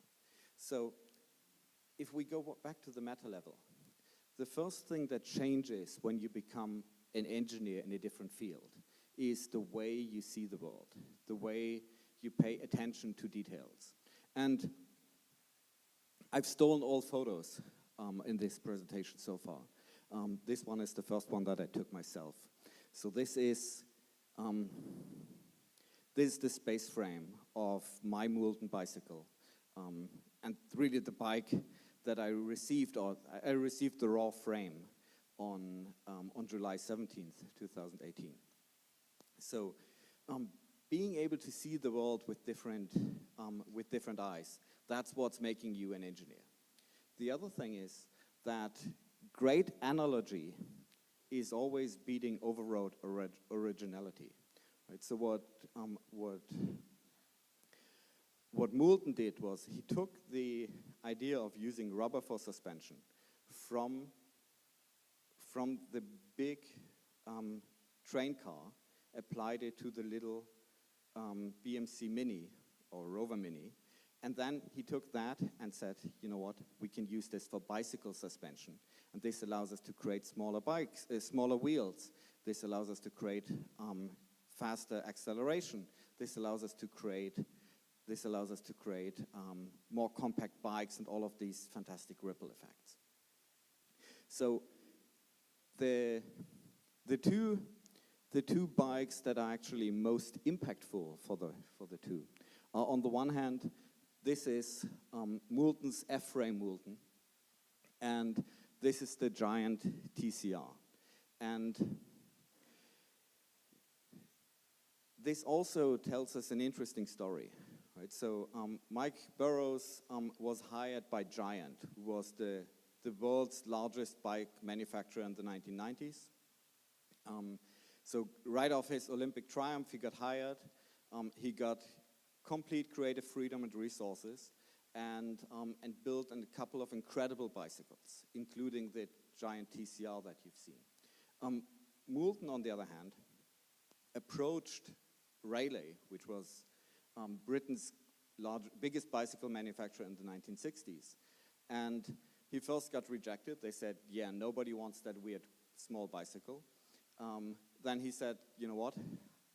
I know where there's an empty factory. I can just start building a bicycle factory myself.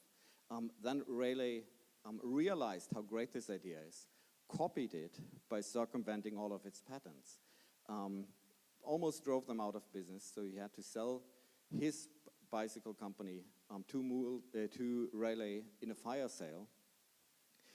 What they did, they increased the profit and decreased the quality, pulling his name down.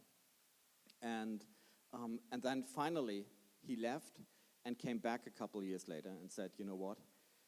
I can do all of this much better than you. And that's where he came from the F-frame to the space frame as a radical new approach.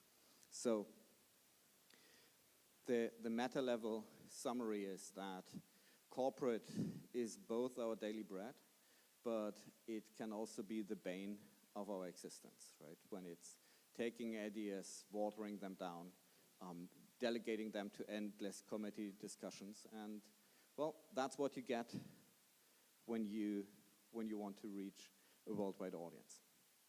So this is the giant TCR, and the thing that makes the giant TCR interesting from an engineering perspective, there are a couple of pieces here. It has carbon spokes for better aerodynamics. It has a carbon seat post for better aerodynamics. And the use of carbon in consumer bicycles was something that was entirely new at that time. It has an aluminum frame, and at a time when most bicycles were made out of steel frames. And it has the sloped geometry. And the sloped geometry is something that, again, analogy was taken out of mountain bike engineering. The thing that this sloped geometry allows was to create bicycles in 3 sizes: small, medium, and large. And this is a deviation from the way how road bikes were created before that, where you had bicycles starting at 48 centimeters, 50, 52, 54, 56, 58, and if you're really lucky, going up to 60, right? So you had to keep way more frame sizes, way more variants in stock. So to go up to the meta level, look beyond the bike, right? Consider the factory where it's made. Consider the rider consider the human factor. And you might ask yourself, okay, well, but what happened to these weird-looking bikes? And we have a couple more of these. And this is actually, it's not coming through. So, what happened to these weird-looking bikes? And the answer is regulation. Regulation happened, right? So, Mike and Alex were building bikes that were breaking speed records. And what happened was that the regulators said, you know what? We know what a bike should look like. It should have a triangular frame. It should not have weirdly small. It should not have weirdly small wheels. And this led to an incredible evolution in bicycle design. So this is what the Tour de France looks like in 1924. Right? So we can see a bicycle, we can see a motorcycle, we can see a car. And this is in 2024.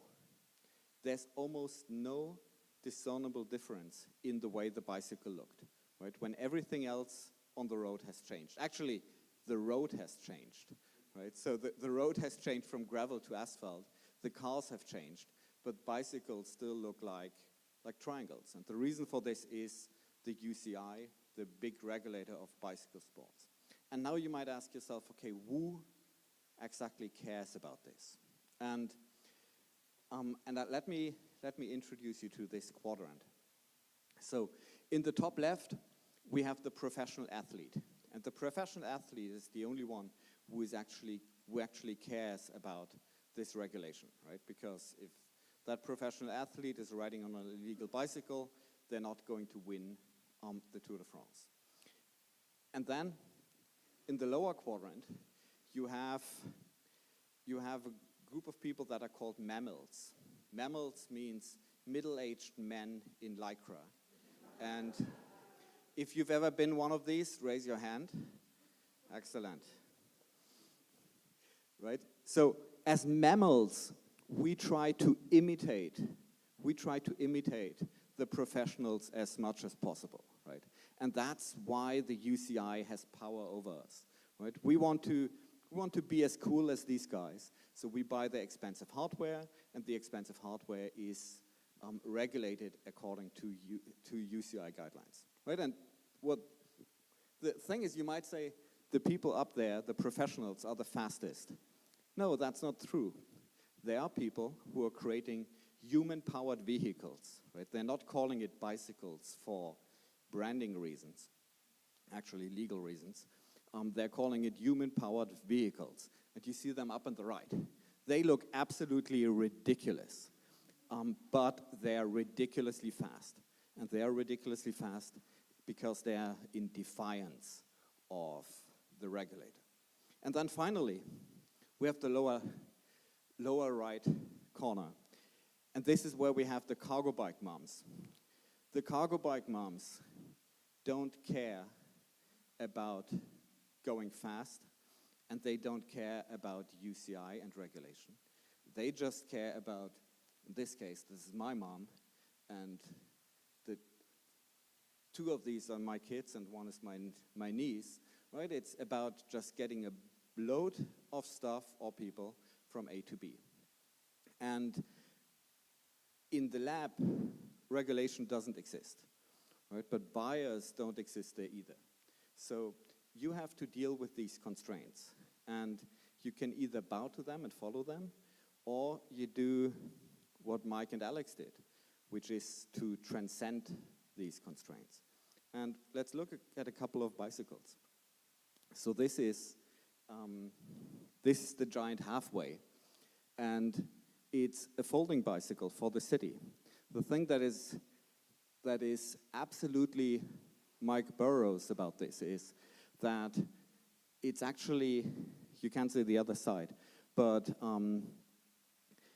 it's using cantilevered wheels, so you can change the tire without having to take out the wheel or have to remove the chain, which is incredibly useful if you are riding in a city where there might be dirt on the ground and you might run a flat. Then we have this here. This is the separable mechanism of the Moulton TSR. Right? So you can take the bike apart, put it into small bags or into large suitcases, and you can travel with it, right? Absolutely against every single rule, but it works, and it works perfectly. You've got this one. This is Moulton's 8 Freight, and it's a cargo bike, but it has two important properties. It loads a bunch of stuff, and it rides like a bike, which is really important about a cargo bike.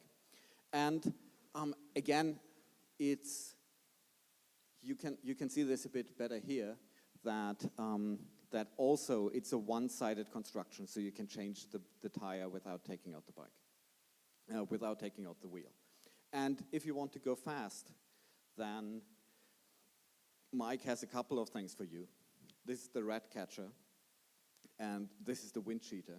And in the wind cheater, he's even ignoring the rule that bicycles should have 2 wheels, because having 3 wheels is actually faster when you want to do cornering and when you want to stay in close contact with the road. So the lesson here is know your niche, right? There is a niche for people who don't want to go fast, who just want to carry a lot, right? There's a niche for people who have a small apartment and want to put their bike in there. There's also a niche for people who are buying a new bike every month, but that's a different niche. So let's talk about inspiring a legacy. And so this is my bicycle. I bought basically the frame of scraps, got it repainted and rebuilt I rebuilt it. I rebuilt it myself, and I learned a couple of things that reminded me so much of software engineering that I thought, well, I have to give a Monki Gras talk about this. And the first one is that Google Foo is a superpower, right? And the funny thing is, Socrates actually discovered this 3,000 years ago, right? So knowing what you don't know and being able to ask for help is incredibly powerful and is probably the most basic engineering skill. The next one is blessed are the standardizers. Right? When you're dealing with bicycles, you suddenly learn how many standards there are for bottom brackets. You learn how many standards there are for cranks, for head tubes, and so on and so on. The fact that these standards exist make our life so much easier, right? Because you can pick up any old frame and take the existing tools you have in your workshop, and it just works, and this is fantastic. Except, and you know that no talk here is complete without an XKCD reference, and I'm not going, well, you all know XKCD 927, which is saying, hey, there's 16 competing incompatible standards, let's fix this, ta-da, now we have 17. In this case, you want to deal with the tool makers, and this is also fantastic. So a couple years ago, I picked up a really old bike that was an F-frame Woolton, built in the 1960s before Great Britain followed international engineering standards, and that's where I had to get a new crank removal tool, which is basically made by one single guy somewhere in Colorado. He's grading them in batches of 200 and then sending them out. I ordered it in the middle of the pandemic. It arrived at the post office. The post office didn't notify me that it was there and that I had to pay taxes for it. They sent it back. I ordered another one, and when the first one got back, I got a refund, thankfully. Another example here, this is the F-frame Woolton actually restored. Thank you to the tool makers, and the tool maker here is Barbara and her father in Argentina, who built this fantastic bag because the original bags are made out of cheap plastic and are disintegrating by now. So the lesson here is keep reinventing the wheel, right? Because only through constant reinvention, only through constant improvement are we able to end up with a better world. And this is just as true as for bike engineering as it is for software engineering. So I'm just going to go quickly back to the meta level before James is kicking me off the stage. So the best Monki Gras talks for me are not about the bigger picture, the uniquest viewpoint, the counterist factual, the meta rambling, or even the lateral analogy. The best ones are the oddly personal talks. Thank you very much. And if you're interested, here's some reading for you. Thank you.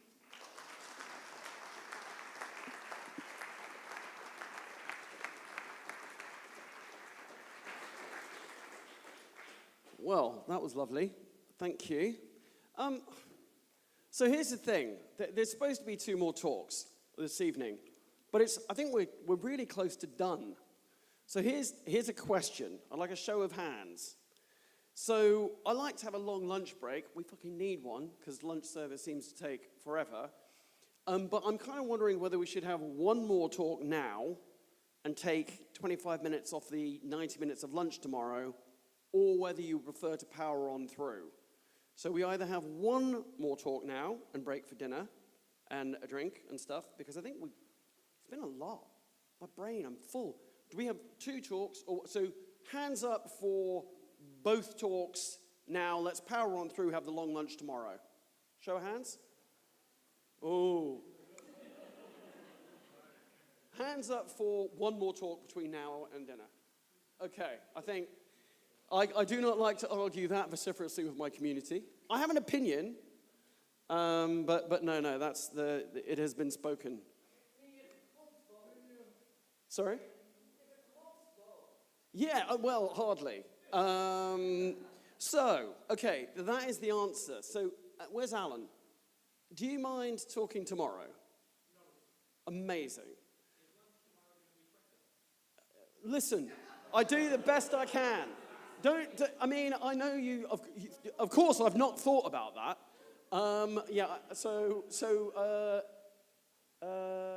We got crack on. Where's my sister? Saf, are you here still? I just want to say hello to my sister. That's Saffron. And so, not to put a downer on things, Saffron is amazing. These things run to time when I need them. Well, okay, here you go. So not to put it down. So Saf is amazing and has been my partner in crime in running these events in the past. They didn't really run to time. That doesn't happen with me involved. We're not going to argue about it, Saf. But in the spirit of thinking about what we do as technologists and what we do as an industry and how we think about ourselves, Saf doesn't want to work with tech because she feels that we're not actually doing good. And that as an industry, we are kind of disappointing. And so, for me, in terms of sustaining what we do, it's quite profound that my sister was like, mate, your industry, the people are great, but yeah, she can't approve of it and therefore can't work with me on Monki Gras anymore. And so I think in terms of sustaining what we do, it's kind of sad, profound, and I respect her decision. She's amazing. That's Saffron Governor. Think about what you're doing. Try and do some good. We're going to have one more talk then. I think I can get him to where is he? Where's Ricardo? Ricardo Mendez. Okay. This is going to be great. You're going to introduce yourself, rush through it, do the wine, smash it. I'm really looking forward to this talk. Ricardo, everybody.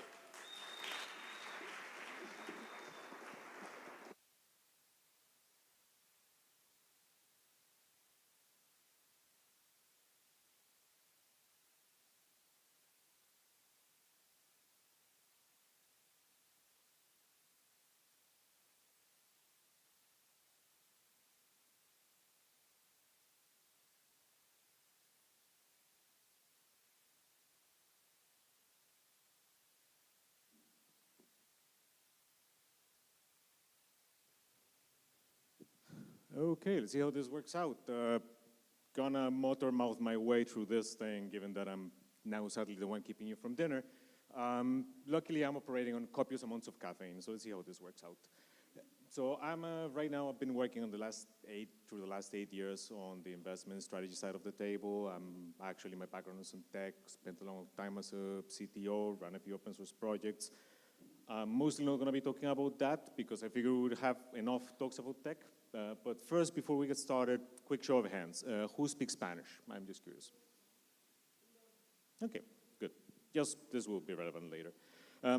So I'm now based in Madrid after about over a decade between Berlin and Bucharest. And being in Madrid, I finally got back something that I didn't realize I hadn't had for a couple of decades, which is that since there's quite a bit of production around the community of Madrid of anything, food, wine, whatever you want, you get quite a bit of contact with the people who end up making the things that you actually consume.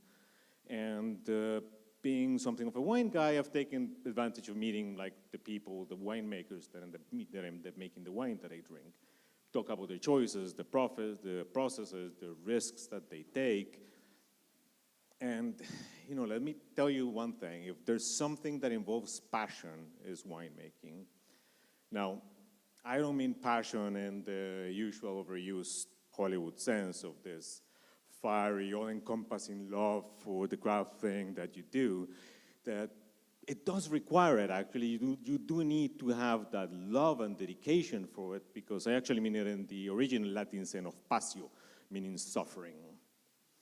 And, talking to these people has helped me realize that when it comes to sustaining a small project, I'm sorry to say, but we have it easy in the software industry. Now, before we get going, quick disclaimer, I know that when I start going off, I can come off as preachy. On the one hand, we really nailed the venue for that, but on the other, this is not meant to be prescriptive. This is just me being me, you do you, okay? Now, suppose you want to make wine, right? You go out, you buy a land with some vines on it so that you don't have to grow them from scratch, and we're not gonna get into why because of rabbit hole, but from the outside, once you buy the plot, it seems like a relatively steady business, right? Grapes come in year after year, you make the wine, you bottle it, you sell it on the market, you move on to doing it the next years. But it's actually subject to a whole bunch of things outside of your control. Like mildew can rot your grapes, frost, rot your plants, frost can kill your grapes. Too much sun? Dead. Too much water? Probably dead, or at the very least it spoils the quality of the grapes. And that is before we get to the horrors that climate change is inflicting on them, like things that used to be one-in-a-lifetime disasters are not happening on a yearly basis because, great job, you human race. And these things don't even need to happen to you directly, right? Suppose that you have your plot and there's a forest fire, of which there are quite a few now. Now, it is happening near your plot, but maybe not close enough to get to you, or for it to be a risk that the fire is going to get to you. You're good, right? No. Like, fire is going to destroy the habitats of multiple creatures who will be starving and will run out looking for shelter. And the first are going to be the birds. Birds are going to come out and they're going to eat your fruit. Not all of it, but they're going to eat whatever they find accessible. And then deer are going to run away. Like deer are going to look at those tasty leaves right over there and start eating the plant, but they're not going to eat the whole plant. They're luckily just going to decimate your vineyard. But if there's a fire, this will also scare off boars. Now, boars are big, clumsy, hungry creatures. This will rampage through your vineyard and fuck it up. So but hey, maybe you dodged that bullet and not only the fire wasn't close enough that you were, for whatever reason, not the best option for any of these three pests and, they went elsewhere because who knows, maybe they were trying to avoid the smoke. Yeah, smoke. If your vineyard gets covered in smoke, it'll completely destroy the flavor of your grapes. I mean, at that point, you're tossing them out. At the very least, if you get too much water, you might be able to sell them for food. In this case, you're screwed.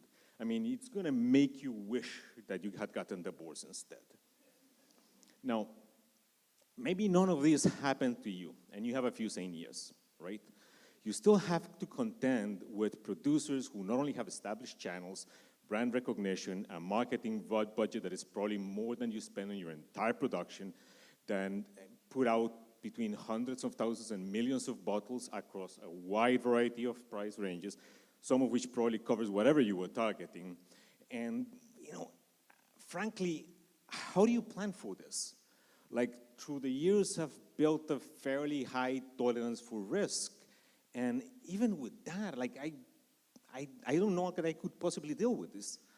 So I've got to say, I've developed a lot of respect for the people that actually build this, the way that they just show up and focus on the few things that they can directly influence, because by and large, they're not going to be under their control anyway.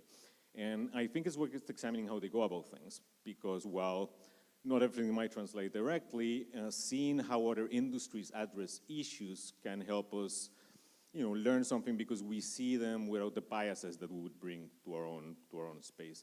And it can give us ideas because we also get to examine the mistakes that they make in their own domain. So we're going to see a little bit of that. And we're going to start with branding. Now, the reason why we're starting here is because it is perhaps one of the few things that they get to think about a year in advance, right? When you're starting to figure out a harvest, you don't even know what you're going to have to work with 8-9 months later, but you get to think about how you will be perceived. And in fact, we probably need to think about this more as character. Now, probably need to think more of this as character. Now, the issue with character, the advantage of character is having a strong character can do a lot of heavy lifting for you. Being remarkable, being easy to create associations for will go a long way. So if you're crazy about the B word like me, just think about it this way. There's a fair chance that when starting something, you might not be thinking hard enough about the character that your efforts project. Because more and more I think that it's becoming exceedingly visible that the scarcest thing out there is attention. Now, even though it's a little bit unorthodox to tell you during my talk that you should probably listen to somebody else, I would actually recommend that you watch this talk from Austin Collins from Monki Gras 2017, when he talks about the story of the serverless framework, but he goes a lot into how branding is actually storytelling package, effectively, and how an opinionated approach to things can tell a story for you. This is something that the two winemakers that we're going to look into actually tackle in different ways, and arguably some ways sometimes quite overshoot the mark. And let's say you could go first traditional, right? Staid, solid, non-threatening. That is what this team called Pies Viejos is doing. Now, you see any of these bottles on the shelf, you're going to recognize them, right? They're definitely related. There's a unified language there that tells you that if you have tried one of them, maybe you should reach for the other, right? Because this familiarity that it creates is important because it helps to remove some of the discomfort that people feel around selecting a wine, where you're often asking them to make a completely blind bet on an unknown quantity. It's something that I think is even worse in software, but I'm going to completely skip that part because at the very least, the winemaker is asking them to try their luck with a bottle, not to commit hours or weeks to evaluating something. Now, this unified branding goes through the whole thing, and they take it so well that they have three wines that they make with the same grape, just out of different parcels, and different levels of complexity and style, and the branding helps you figure that out as you're seeing it. And they do follow Austin's advice of trying to tell you a story with everything down to their name. Unfortunately, they make the mistake of telling this story only to those in the know, right? Now, for those of you who don't speak Spanish, Pies Viejos translates literally to old feet. Given the mental image that a lot of people have of wine, particularly traditionally made wine, is like villagers stomping on grapes, this may not be the best first impression that you want to convey. Now, if you do know a little bit about winemaking lingo, you know that when they say foot, they actually refer to the root of the plant, the rootstock in this case. But that's something that even the average Spanish speaker is probably not going to know. And the reason why this is important is because back mid-19th century, this plague coming in from the Americas completely blighted European vineyards. They dug into the ground, it started sucking through the roots, injected a poison, completely destroyed the entire industry almost. And the only way that a lot of producers had to survive was to actually import American rootstock that was resistant to this plague and then graft their plants on top. So they ended up with new feet and old bodies. Now, having known all that stuff and getting all the background out of the way, the reason why Pies Viejos has this name is because they have vineyards where the rootstock was not attacked by phylloxera. So they have these historical vineyards that, are both old feet and old body. So if you know that, it's definitely a label full of character that tells you a lot about what they're doing. If not, this is probably just going to leave you a little bit confused. Now, the moral there is that when you're naming is about communication, and when you're trying to communicate things, you should probably check with people outside your immediate sphere to see what message you're actually conveying. Now, Well, Pies Viejos is going on the branding definitely for brand recognition. Malandrin is optimizing for something different. Now, these people, Roberto actually is a single winemaker, he seems to want his wines to be unique. Like every single bottle has a personality. And in fact, their slogan is Vinos Únicos, unique wines. And by God, do they deliver. And this boldness comes even in the name, like Malandrin is a brigand, a hooligan, and his stuff is completely iconoclastic and really fits that style. Now, his wines are definitely opinionated, particularly this one, Malandrin Superior, with the screaming faces. It wants your attention, it doesn't play well with others. It's actually, I think, it's a multifaceted wine that keeps changing as you let it air. It's a really peculiar creature. But that thing I was saying about wine being threatening and labels being important, I mean, if you're just in a store and you see that, like, what does that tell you? Like, what is this, right? It may fit the brand and the style of the wine, but an average person is not going to have an idea how to process it. And about what I was saying about telling a story, you can definitely encode a little bit too much. I mean, look at this label.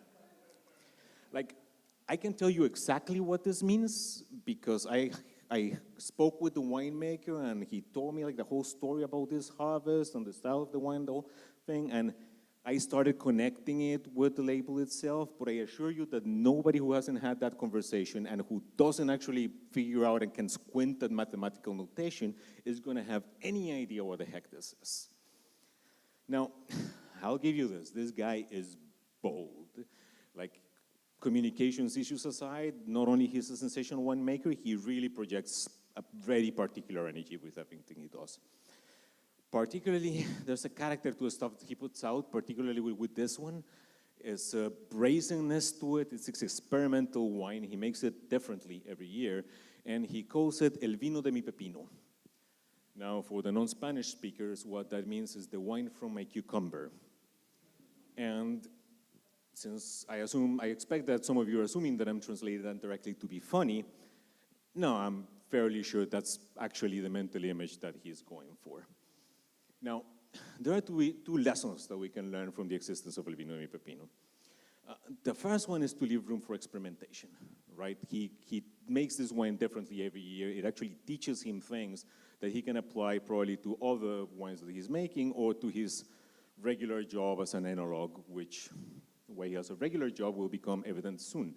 Now, but the second is that there's a brazenness to El Vino de mi Pepino that is just going to call your attention. Even if you end up not getting the wine, you might try and find out what else this guy is doing. This is something that Austin also mentions because apparently they had some branding at one point with when it was still called Jaws that they were floating, they ended up not using, about the Docker whale flying dead in the ocean with like a big shark mark.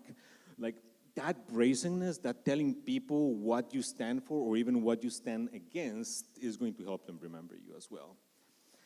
Now, since we're talking about communications, and this is a pet peeve of mine, there's a lot to be said for honesty.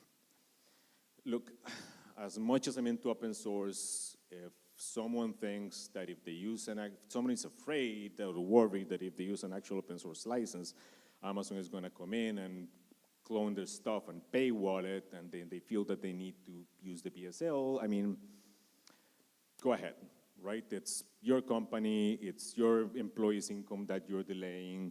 Neither I nor anybody else gets to judge you for which license you pick. I will judge you, however, and I will tell people to avoid you if you attempt to call yourself an open source company while using something like the PSL.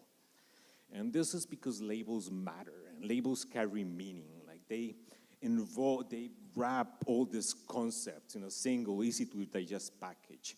And I think that a key part of being able to sustain your project in the long run is people knowing that they can actually trust you in the long term, that they don't have to worry about continually looking under the hood to see if you have now altered the terms of the agreement. This is something that I quite respect from the Pies Viejos guys. I mean, I'm going to skip the whole anecdote that I was going to tell here, but the fact is that they have this wine, this orange wine, that they refuse to call natural. He just refers to it as low intervention because he says he wouldn't feel entirely comfortable calling it natural wine just because they tweak a couple things. Now, he's doing this at a time where natural wine is very hip and it commands a premium over other wines. Labeling this as natural wine would likely allow them to earn more money and get into places that only serve natural wine. But he feels that it wouldn't be necessarily honest, even though there's not like a strong definition of what natural wine is.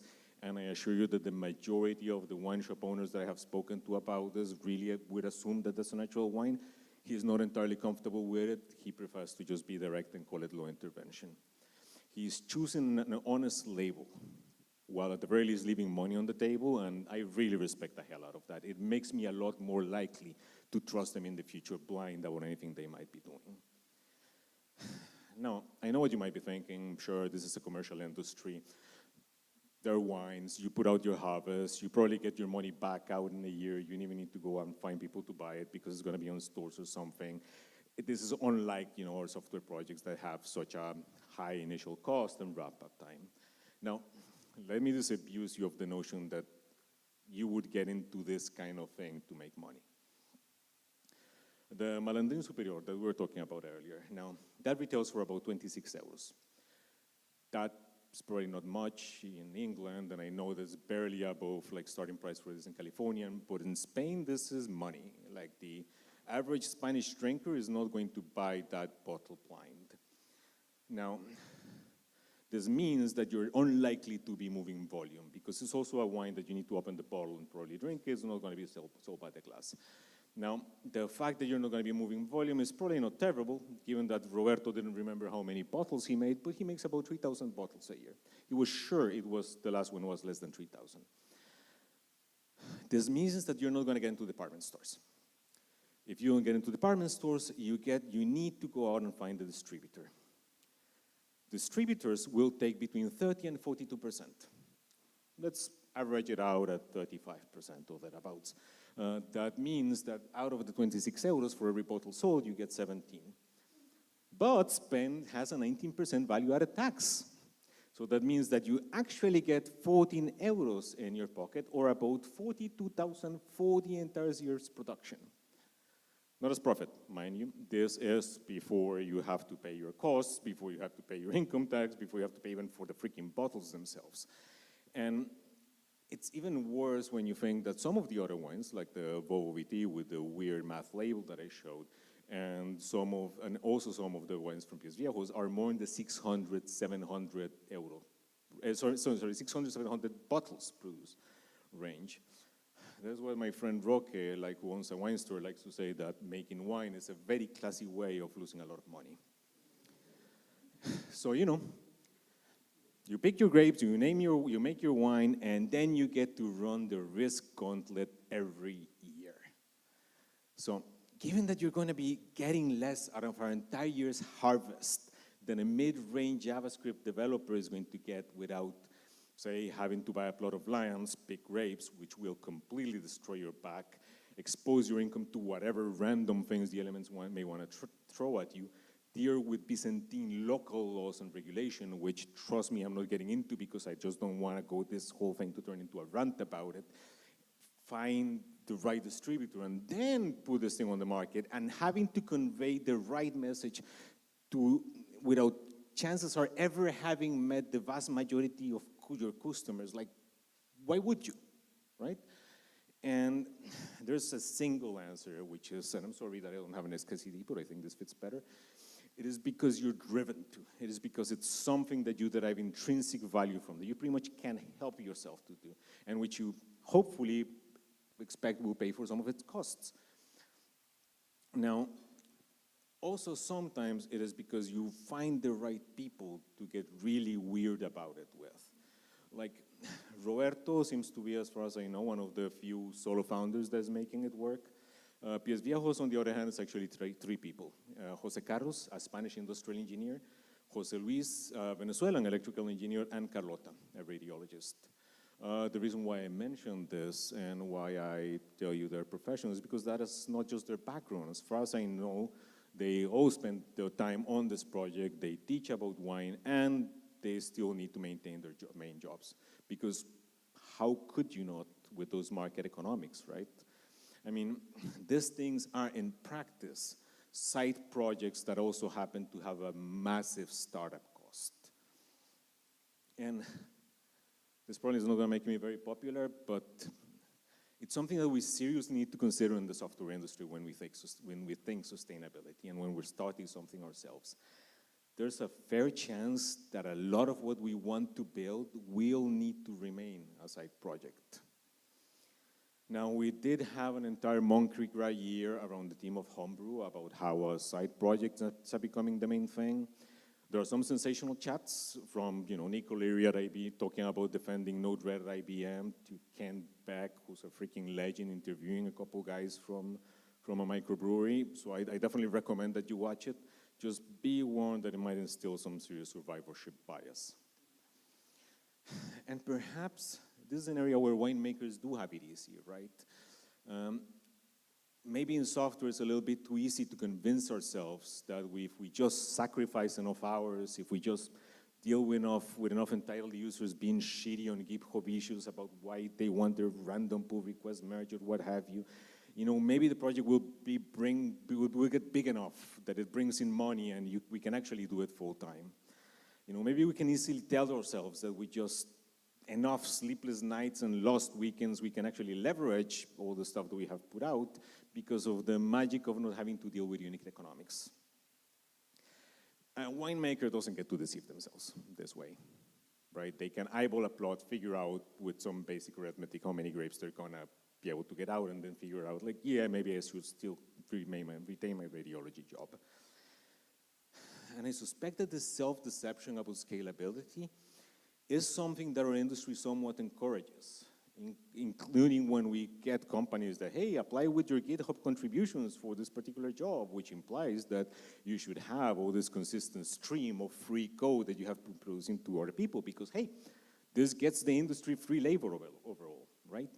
I think we generally need to shake this. I mean, chances are that what we are doing won't scale, not in creation, at least.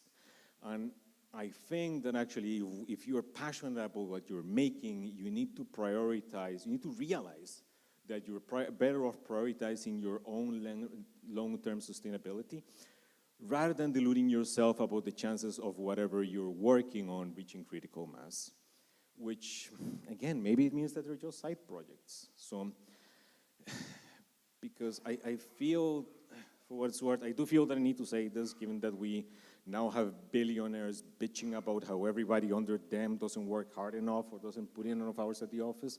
So, here it goes. I'm not saying that you should be working nights and weekends on anything if you want to succeed or what have you, because passion is really easy to abuse. It's a place where someone can sink a hook into and take advantage of you just because of how strongly you feel about the thing that you're creating. It makes it easy for someone like this character to tell you how happy you should be, how privileged you should feel that you get to work on these things day in and day out, hopefully over time as well, while being in the office at the very least 5 days a week during weekdays. So what I'm actually saying is that the more passionate that you are about something, the more calculating that you're going to have to be just to make sure that you can keep doing it for as long as you want to. Because you don't want someone like this telling you things that impose a perspective that end up turning your passion into the wrong kind of passion. Thanks.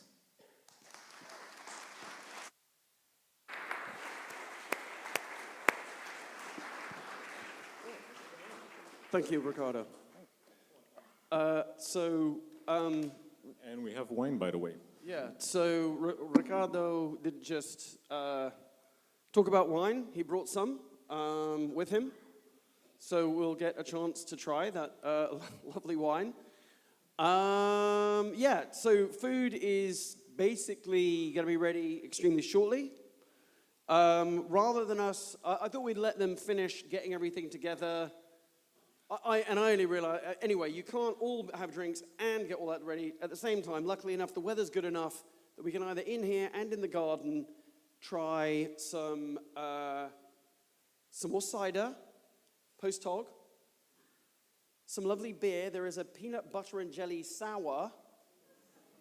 Lovely sponsor, Screenly. Very modern developer experience for digital signage. Lovely. And yeah, the food's going to be amazing. There is a cheese mountain.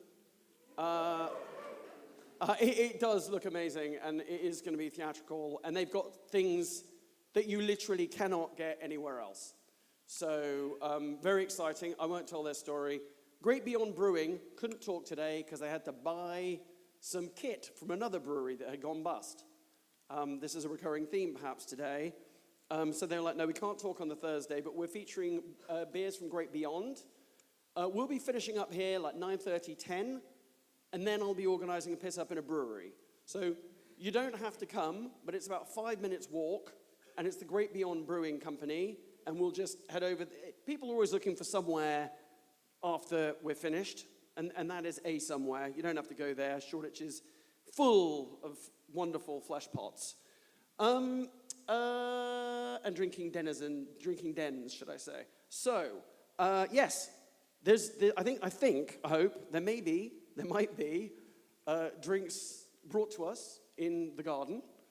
I think that's also a wrap. Staff have been, I'll thank everyone again tomorrow, but thanks all of you. Thank all my speakers. Thank all my sponsors. And yeah, I think that we're able to now relax. Well, you're hopefully already relaxed. I'm able to relax. I just have to do one consultation for Google some point in the next 6 hours, as well as doing all the other things. That's going to be fun. So I'm going to relax, except for that one thing that I need to do.